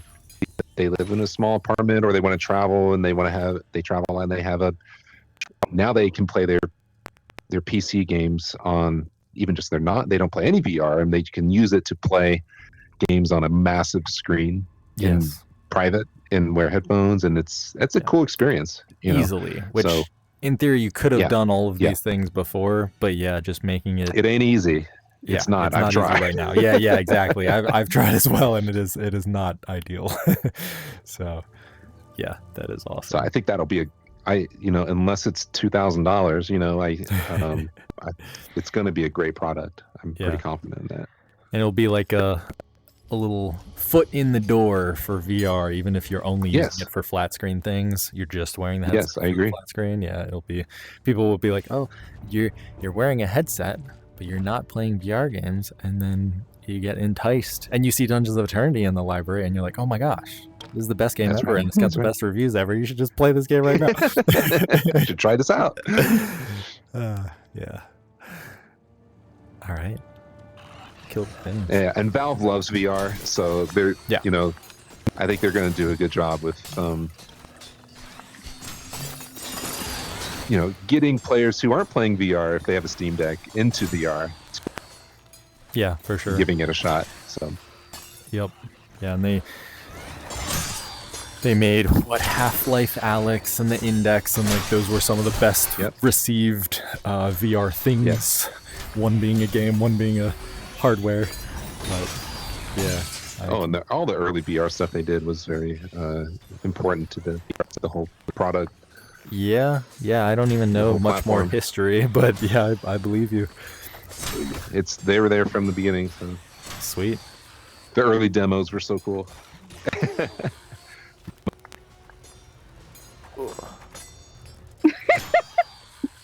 Nice. Awesome. Yeah, so was Steam and I guess Valve just like a pretty big I guess influence on things that you've worked on and seen, and like I don't know. There's a history. There's a history. You can learn all about it online. With early Oculus before Facebook acquired them, and Valve was very helpful in sharing what they were working on and learning, and Valve sharing with Oculus, and then Facebook buying Oculus. Was there like a possibility at that time of Valve trying to buy Oculus as well, or was that? I don't know. Yeah. Okay. Interesting. I took the map. When did I take the map? I'm a thief. Yeah, let's get this room. This is the second to last room. We got our final. Quaker, do you think that next year I can get bunny ears for an Easter release? Oh, yes. I'm all for it. There's a. You should talk to Keyorg and see what he thinks. Why? Keyorg, what does Keyorg have against bunny ears? There's a Qorg likes. If you're listening, Qorg, I love you, man. You know that. I think there's should we lean more into just keeping it strictly fantasy and medieval next type of vibe, or do we incorporate the sunglasses that you have, or bunny ears and deer antlers and Santa hats, and still do stuff like that too? I want a chance to send you guys money and say thank you, and I want to show it off. I think it's fun. I literally did the Patreon thing just for the skull. Because I thought the skull was so cool. That's funny. So so thank you for the supporter pack. Yes, thank you. That's why we put it there, and I like the bunny ear idea. I get both sides, but I think it's in a social space where cooperative game is never going to be serious. It's never going to be serious. Like you're never going to have a game where it's like we're taking this all, no joking around. Like it just that's not true. Doesn't work out. No. We've had some pretty serious dungeons. Come on now, Quaker. But overall, yeah, I get the intent there. See, but I mean, like, you can't keep it all out. You know what I mean? Like, you're gonna have it's gonna be silly. So yeah. I mean, you don't have to go full like pink and white fluff and stuff like that. But I feel like if you go to leather on the opposite end, that it'll send a completely wrong message. Right. So I think just keeping it light and fun is, pretty awesome. Yeah. I will be the devil's advocate here, or I guess the opposite side to what you're saying. I, like Quaker was kind of saying, I think that it is probably best to focus on dungeon things and like evolve it. And like maybe if there's some evil bunny and like, I don't know if you've seen Monty Python and the bunny that goes around and chomps people's faces off, like something like that might make sense in a dungeon game. But when it's just like doing holiday things just because they're holidays, that might not make, it doesn't make a ton of sense to me, especially considering that like there are tons and tons of cultures out in this world and there's tons of people playing this game, and like how do you determine which culture and which holiday we pick from and choose? And like obviously right now there's already like Christmas or like the main holidays of the US that make sense. But I prefer to focus on dungeon things, and I get that there's always going to be people that are not exactly aligned with that thought. So yeah. On that note, I cannot tell you how many people have asked me where I've gotten my glasses, and they're so sad when they find out that they were too late. Even though the Valentine's Day package was in there forever, they came in later in the game, and they're like, "Oh, I wish I had heart-shaped glasses." And so it's like, I get what you're saying, and I get how it's a question of resources. Where do you put your resources in, and ultimately, you guys are the best gauge of knowing, what your bandwidth is, and what needs to be done. I'm just saying, it doesn't even have to be Easter related. I mean, springtime bunnies. We can release it, or you can release it in fall and give it an Australian tilt to it, It's like, I couldn't care less. I just think bunny ears would be hilarious. Yeah. No, that's fair. And actually, like, just on that point of not being able to buy the sunglasses, you can buy things year round, can't you? Like, you just have to go into the meta store as opposed to the in-game stuff, right? Yeah. There's only a few things. We rotate some of the things out in the game, but they're all listed. Isn't the Valentine's Day is gone though, right? It's not still out, in right? there. It is? Oh, okay. Yeah. Just not in game. You got to go outside into the Steam or Meta stores. Yeah. But okay. Yeah. And I totally get where you're coming from too. And like I think they do a great job of balancing that. And like I, as a person who just wants dungeon things and don't really care for holidays that much, I still love all the updates, and even like seeing hockey things and seeing the snowfall, like all that stuff is really cool either way. So yeah, whatever you want to do. It's good to hear that someone wants some bunny ears. So. Yeah, hey. Bunny ears it is. I'm sure that's a pretty popular thing too. So yeah, maybe one of the devs can get on the bunny ears, and then we can just abandon holidays after that, right? Right. Yeah, we'll see, but maybe not. Or like have like headwear that is resembling things that we've killed in the dungeon. Yeah. Like we have like the imp horns and stuff, but it would be neat to have other things. Yeah. So that would be an interesting way to do some of that stuff. A giant slime boss. Mm-hmm. Could you imagine? Mm-hmm. Like it's moving and it like envelops you and it starts killing you while it's on top of you or something like that. Did you see the Dungeons and Dragons movie? No, I didn't. Oh, you should watch it. It's good. Okay. Yeah, I need to watch that. There's a D&D classic D&D monster, the slime cube, and it's cool. You can imagine that in VR. It would be awesome. Nice. Well, we have one of my friends called getting killed by the slimes getting Cosby'd because it's a Jello. Anyway.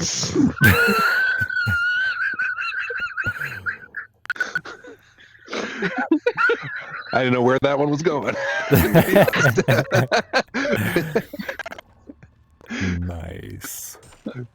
All right. Well, we have made it. It's the end of the dungeon as we know it. It's the end of the dungeon as we know it. I found both room keys. And I feel fine. Yeah, we really need room keys. We're running out here. Definitely don't have enough. Yeah. The key needle. Must support the key needle. Sweet. Alrighty. Let's kill the thing. Oh, did you hear about the rumor that was being spread, Quaker, about how if you teleport back to the outpost with keys on you, you get extra XP. You get extra what? I got in trouble for dropping my keys. Yeah, I had that reported to me too. Somebody started a dirty rumor saying that yeah, that's not how XP is calculated. Yeah. I think it was somebody who got tired of the key NATO and was trying to convince kids to just put it into it. Stop doing that. That being said, I think it would be a cool thing to get extra XP from keys, but yeah, no, it was a fun rumor. It's the old lobby. Oh, a relic in the past. Yeah, there's only 3 teleporters. That's 3. Fun. Mm-hmm. I didn't know the old one only had 3. Well, there were only 3 people that played the game in the when we launched it in days.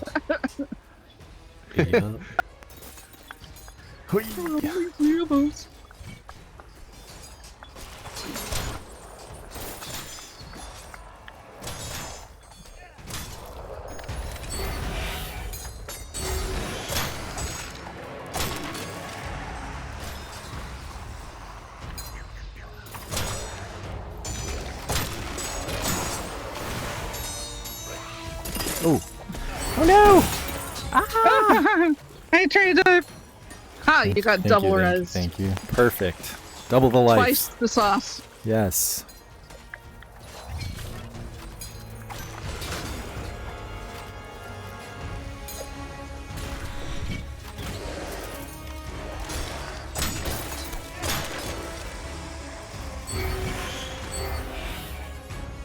Oh, feels so great to be healed. I never get that in my usual dungeons. It started, I never healed before. It started because my shoulder was bothering me. Okay. From possibly using the bow too much. And again, had a little bit of an addiction problem with the game. And I was like, well, what can I do where I don't really have to raise my arms very high? Yeah. And I was like, I can help my team like that. Awesome. I know some people, they prefer to heal like standing back several rooms, but I'd rather just like throw my dagger around. Yeah. I might not kill very much, but I can weaken them so that you can kill them. The healing class is great if you're not healed in real life. Like if you're physically incapable of playing the game, you can play as a healer. Yeah. Yeah. And just hold the staff to your side. It is. We got a big old purple Karen.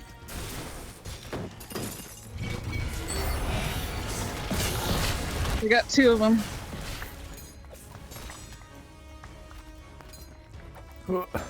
Yeah, there's a ice. There's an ice wasp in the corner over there. Ice boss. Wasp boss. Ooh.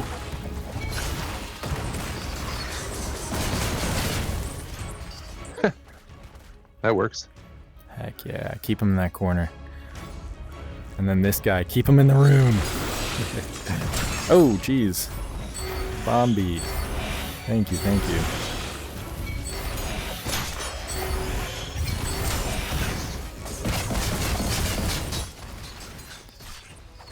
Alright, yeah, we might as well do this thing. Oh no! Get away from my dev! That was a bad decision. I gotcha. Yay. Thank you. Teamwork. You're welcome. We did it. So another here. We'll wait for this question until we return to the outpost. Oh, I'm too far over to do the Kinito. Oh no! Kinito. Oh wow, Amy, look at your kills and my kills. How cool is that?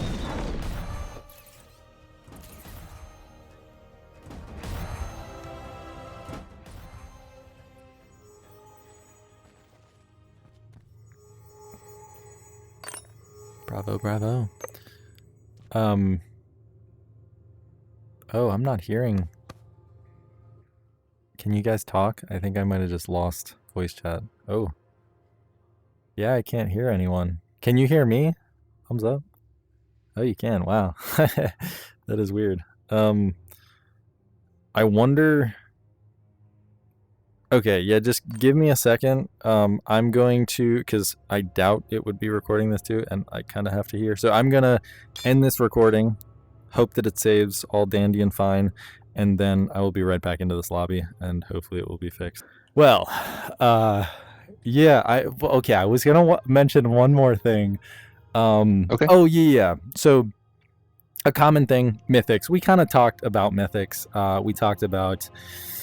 Gosh, the promotion thing that because people are promoting like every day, they would like to skip the thing. So some crazy people out there. But there's also people that feel like it is too big of a commitment to pick a mythic without ever really knowing what it is. And obviously you can like go to a community and like watch a video, like you can have people explain what the mythic does to you and you can kind of get a sense for it, but there's no demo, trial, or possibility to swap out that mythic. And I would say, I'm just guessing, I would say most people cannot get to level 60 within a day.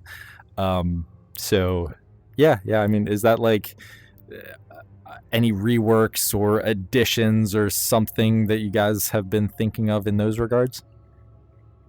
I think there's two. We could either give like a little demo, like a little area where you can play with the mythic weapons, or a way to spend some gold and switch it out. Okay. Yeah. Or something like that. And maybe you only get like, you can do it once or twice or something, so people aren't like constantly switching. Yeah. Though there are some things we're working on that might roll into something else that works. So yeah, I get that. That makes sense. We've had people contact us and wanting Yeah. Please don't flood us with that stuff. But unless it's like, please, I hate this weapon, it sucks. Yeah. Please change it. Try to keep that to the Discord and like go to suggestions, see all of the other people that have done that specifically, asking for those kind of things. Well, what about in the sandbox as an option to use them in the sandbox? That would work too. Yeah, that would work too. That could be an option. That's probably is the least amount of work. And it's just mythics. Yeah, that's a great idea. But awesome. Is there any plan for what to do with mythics we don't want? I have a lot of bows. the 0.001%. Would you use them if they did different things? If they were different. Some of them, like I tried to re-roll to get a stronger bow. Better damage, and failed miserably over and over and over again. If it had a different type of, you have one that's the normal mythic one now, and then another one that does a different type of charge shot. You'd have two different kinds. Would you keep those two? Well, I'd probably re-roll to get stronger ones.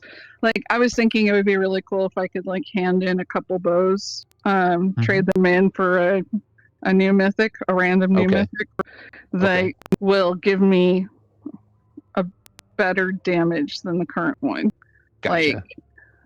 Or maybe trade in 5 mythic weapons, and you can, and the system will allow you to pick 2 perks and will give you a higher damage than what the average is, or something like that. I don't know. Right. Yeah. Again, it's kind of a UI thing. How do we? But it's not the end of mythics. That way. Yeah. I'm glad you can't delete them, because I am sure that I would have accidentally deleted an important one already. That would be a bummer. Yeah, that is a good thing. Cool.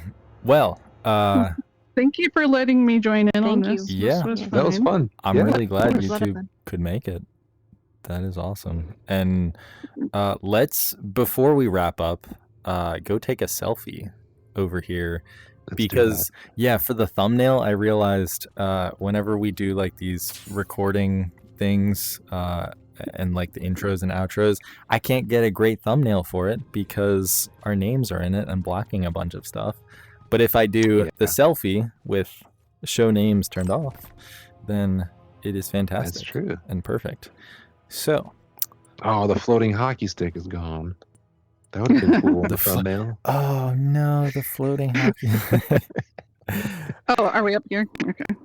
I get. Well, we could be. I'm trying to. No, I went too far. Yeah, we need a selfie stick good here. We do. Yeah, get us a selfie stick, Quaker. That would be awesome. Yeah. Selfie stick. You gotta get in here, Quaker. Position it and stuff. Okay, so names disabled. Fantastic. We got the thing. I gotta. How do I get both? The skull. Oh, I think I got a good one. Okay, here we go. Yeah. Okay. Yeah, I think that looks good. Cool. Fantastic. I'll go back to first person here, and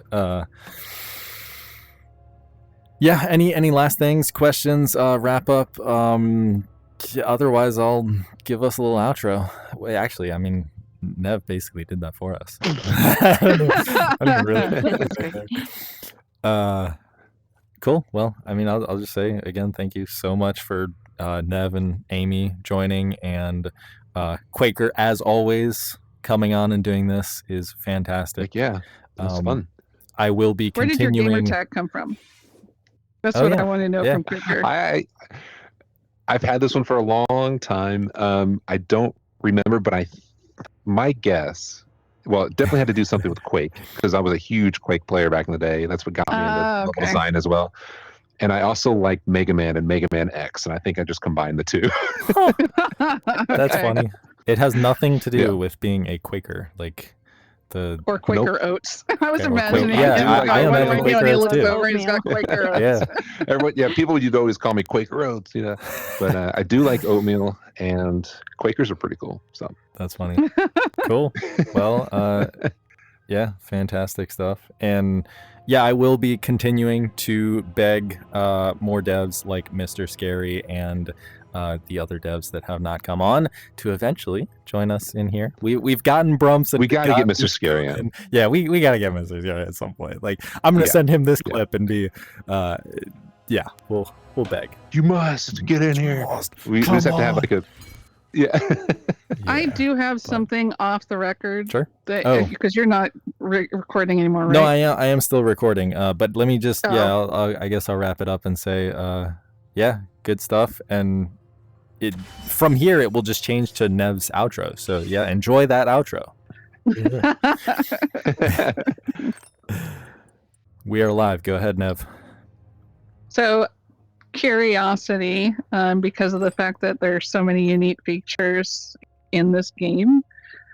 Like, I know some VR developers will buy assets from, like, publicly available assets and use those in their games versus making their own from scratch. Like, what percentage would you say of your content is pre-built asset? So when we first started building the game, we grabbed some assets online to just quickly put stuff together. But we ended up remaking, for example, the dungeons themselves are all made of individual props. Did we ever release that video of the dungeon assembling build? the dungeon? Yeah. Yep, on video? YouTube. Okay. I'll link to that. There was like, cool. Yeah, you made that. We should do some more of that. That was fun. Yeah. But like, there's over 1,000 of those props that make up the dungeons in the game. So we've built. If there's anything left over, I haven't gotten to fixing it up yet. It's snuck through. But I think that stuff is extremely useful and valuable to developers. Trying to build up a style and iterate on gameplay and get scale right and feel is hard to do all at once. So it's nice to be able to throw stuff in quickly, get a feel, get it figured out, and then go back and rework it. So there might be a few things left over, but yeah, for the most part, we build everything. I know you guys took the hockey stick from being a right-handed stick to a flat stick to accommodate the lefties like my son, which I thought was so awesome. And I was surprised. I thought I didn't know if you had created the asset or had gotten it, and the fact that you were able to just turn around and in less than a day put out a flat-bladed stick, I was like, no way. Yep. So we made that one. Yep. They're just awesome. Yeah, I think. And thank you for placing the hand above the spikes. I would not have been able to hold that stick otherwise. If I was actually holding on the spikes, my hand would get all weird. Luckily, we have people on the team that know hockey. So they're like, it has to feel this way. You put the, and what about left-handed players? So we started on hockey, and now we're back to hockey. Hey, full circle, right? If you ever want to put tennis in the lobby here, I'm a big tennis guy, so just let me know. I mean, that honestly would be actually a ton of fun and work really well with physics, and I think that's almost like an easy win. Pong. But any those mini racket sports, or just your own Dungeons of Eternity racket sport could be pretty cool. But we've come up with a lot of different things like that. Yeah, I think tennis would be, and ping pong would be a lot of fun. That would be super cool. So, on to the question that we needed to address. That everybody is just kidding, not everybody. There's a few people out there that are asking, and definitely a lot of people that are curious. When do you plan to release the next update, or time frame, or details? I gotta go, JJ. Time. All right, see ya. Exit. I'm not gonna say when it's it's done when it's done. Yep. But unfortunately, that's kind of how it is. I will say this update is,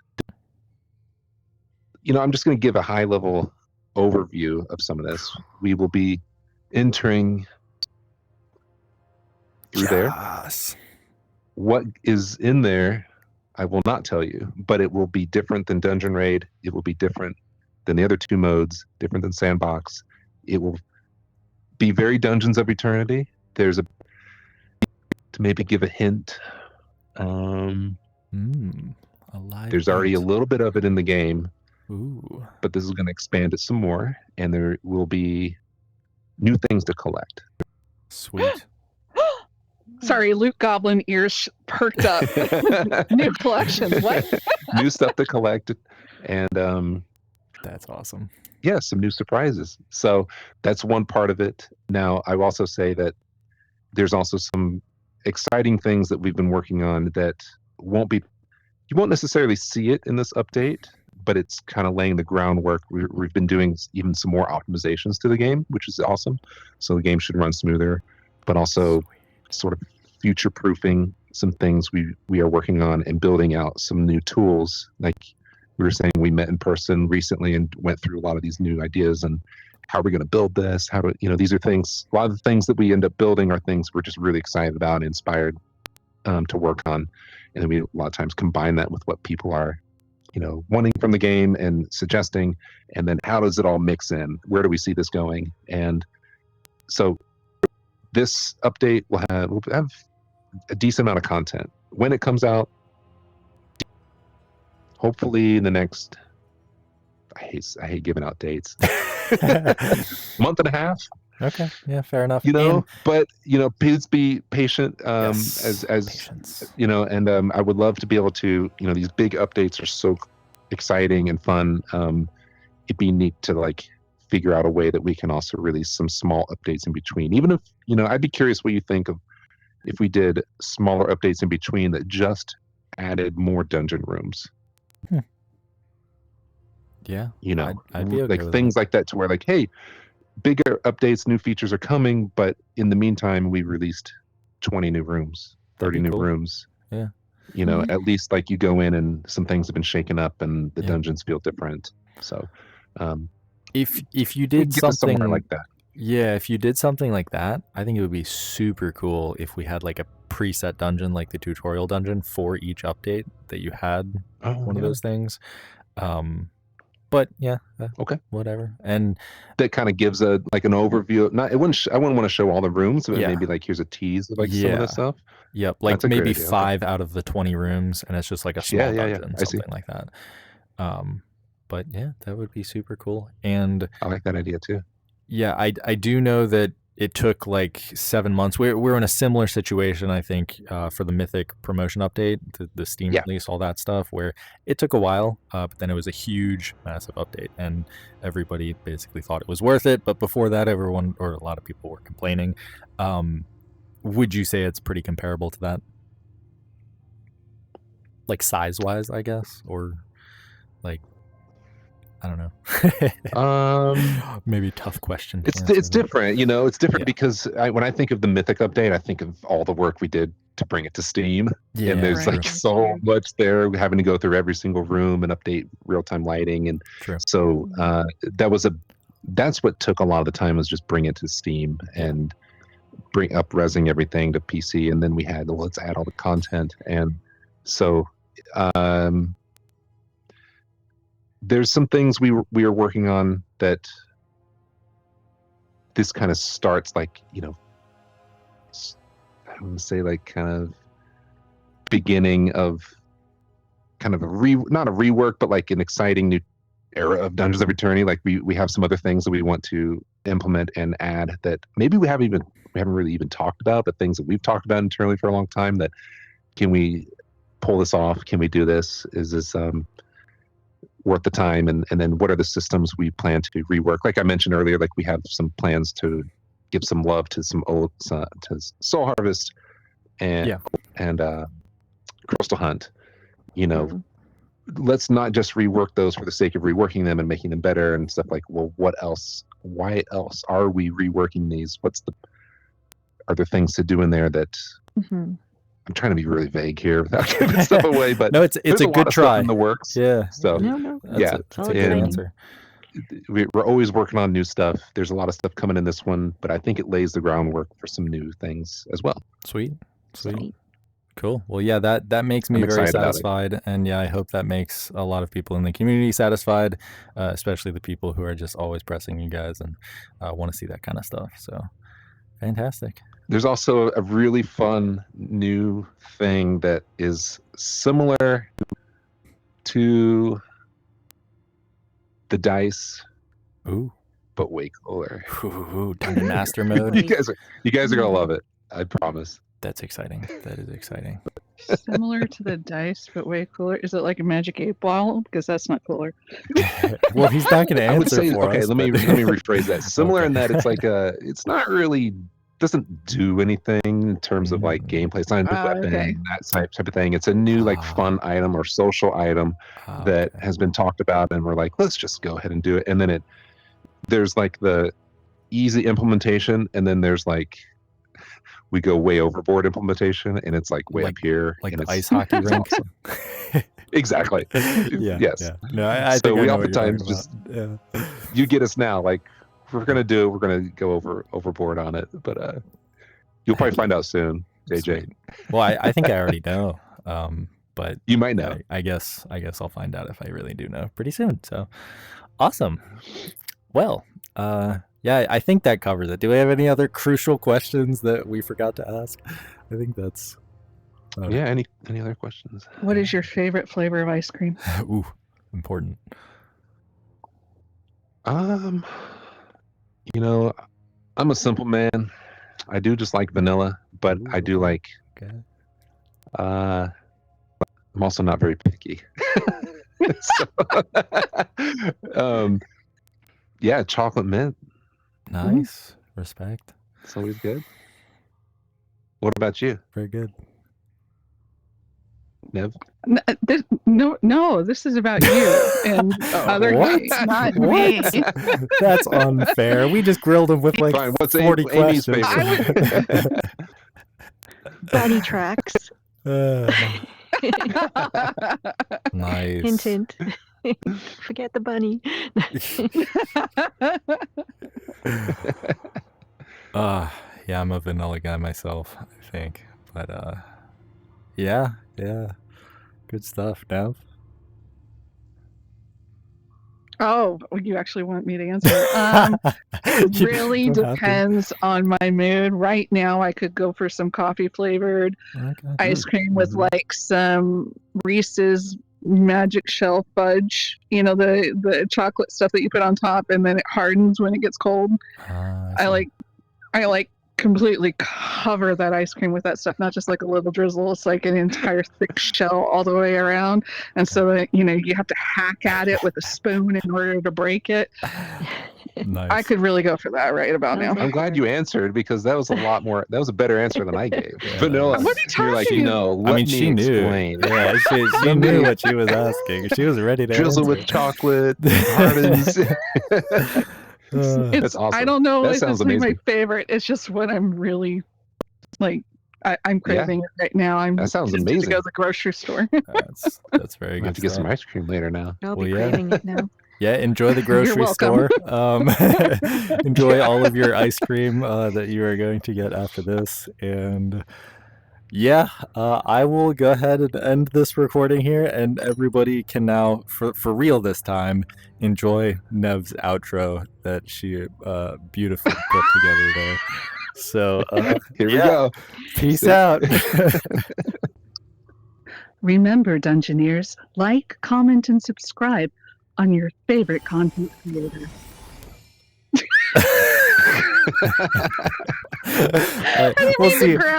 See, the thing is, their favorite. Was that part of the outro? Yeah, that's going to be the last thing. I'm going to edit that to go at the very end. You have to put that at the end. But the funny thing is, there's people who I am not their favorite content creator. Probably the vast majority of people watching this. So they're just going to go like somebody else's video and comment and subscribe. Not even my video. That's funny. It's exciting stuff. We'll see. Hopefully this video records. I need some test audio. YouTube. Yeah. Hello. Say something, Amy. It's Dev Video Day, and we are so excited. Heck yeah. Snail chick here. Hello, YouTube. So excited for Dev Video Day. Heck yeah. That's always exciting. Remember, Dungeoneers, like, comment, and subscribe on your favorite content creator.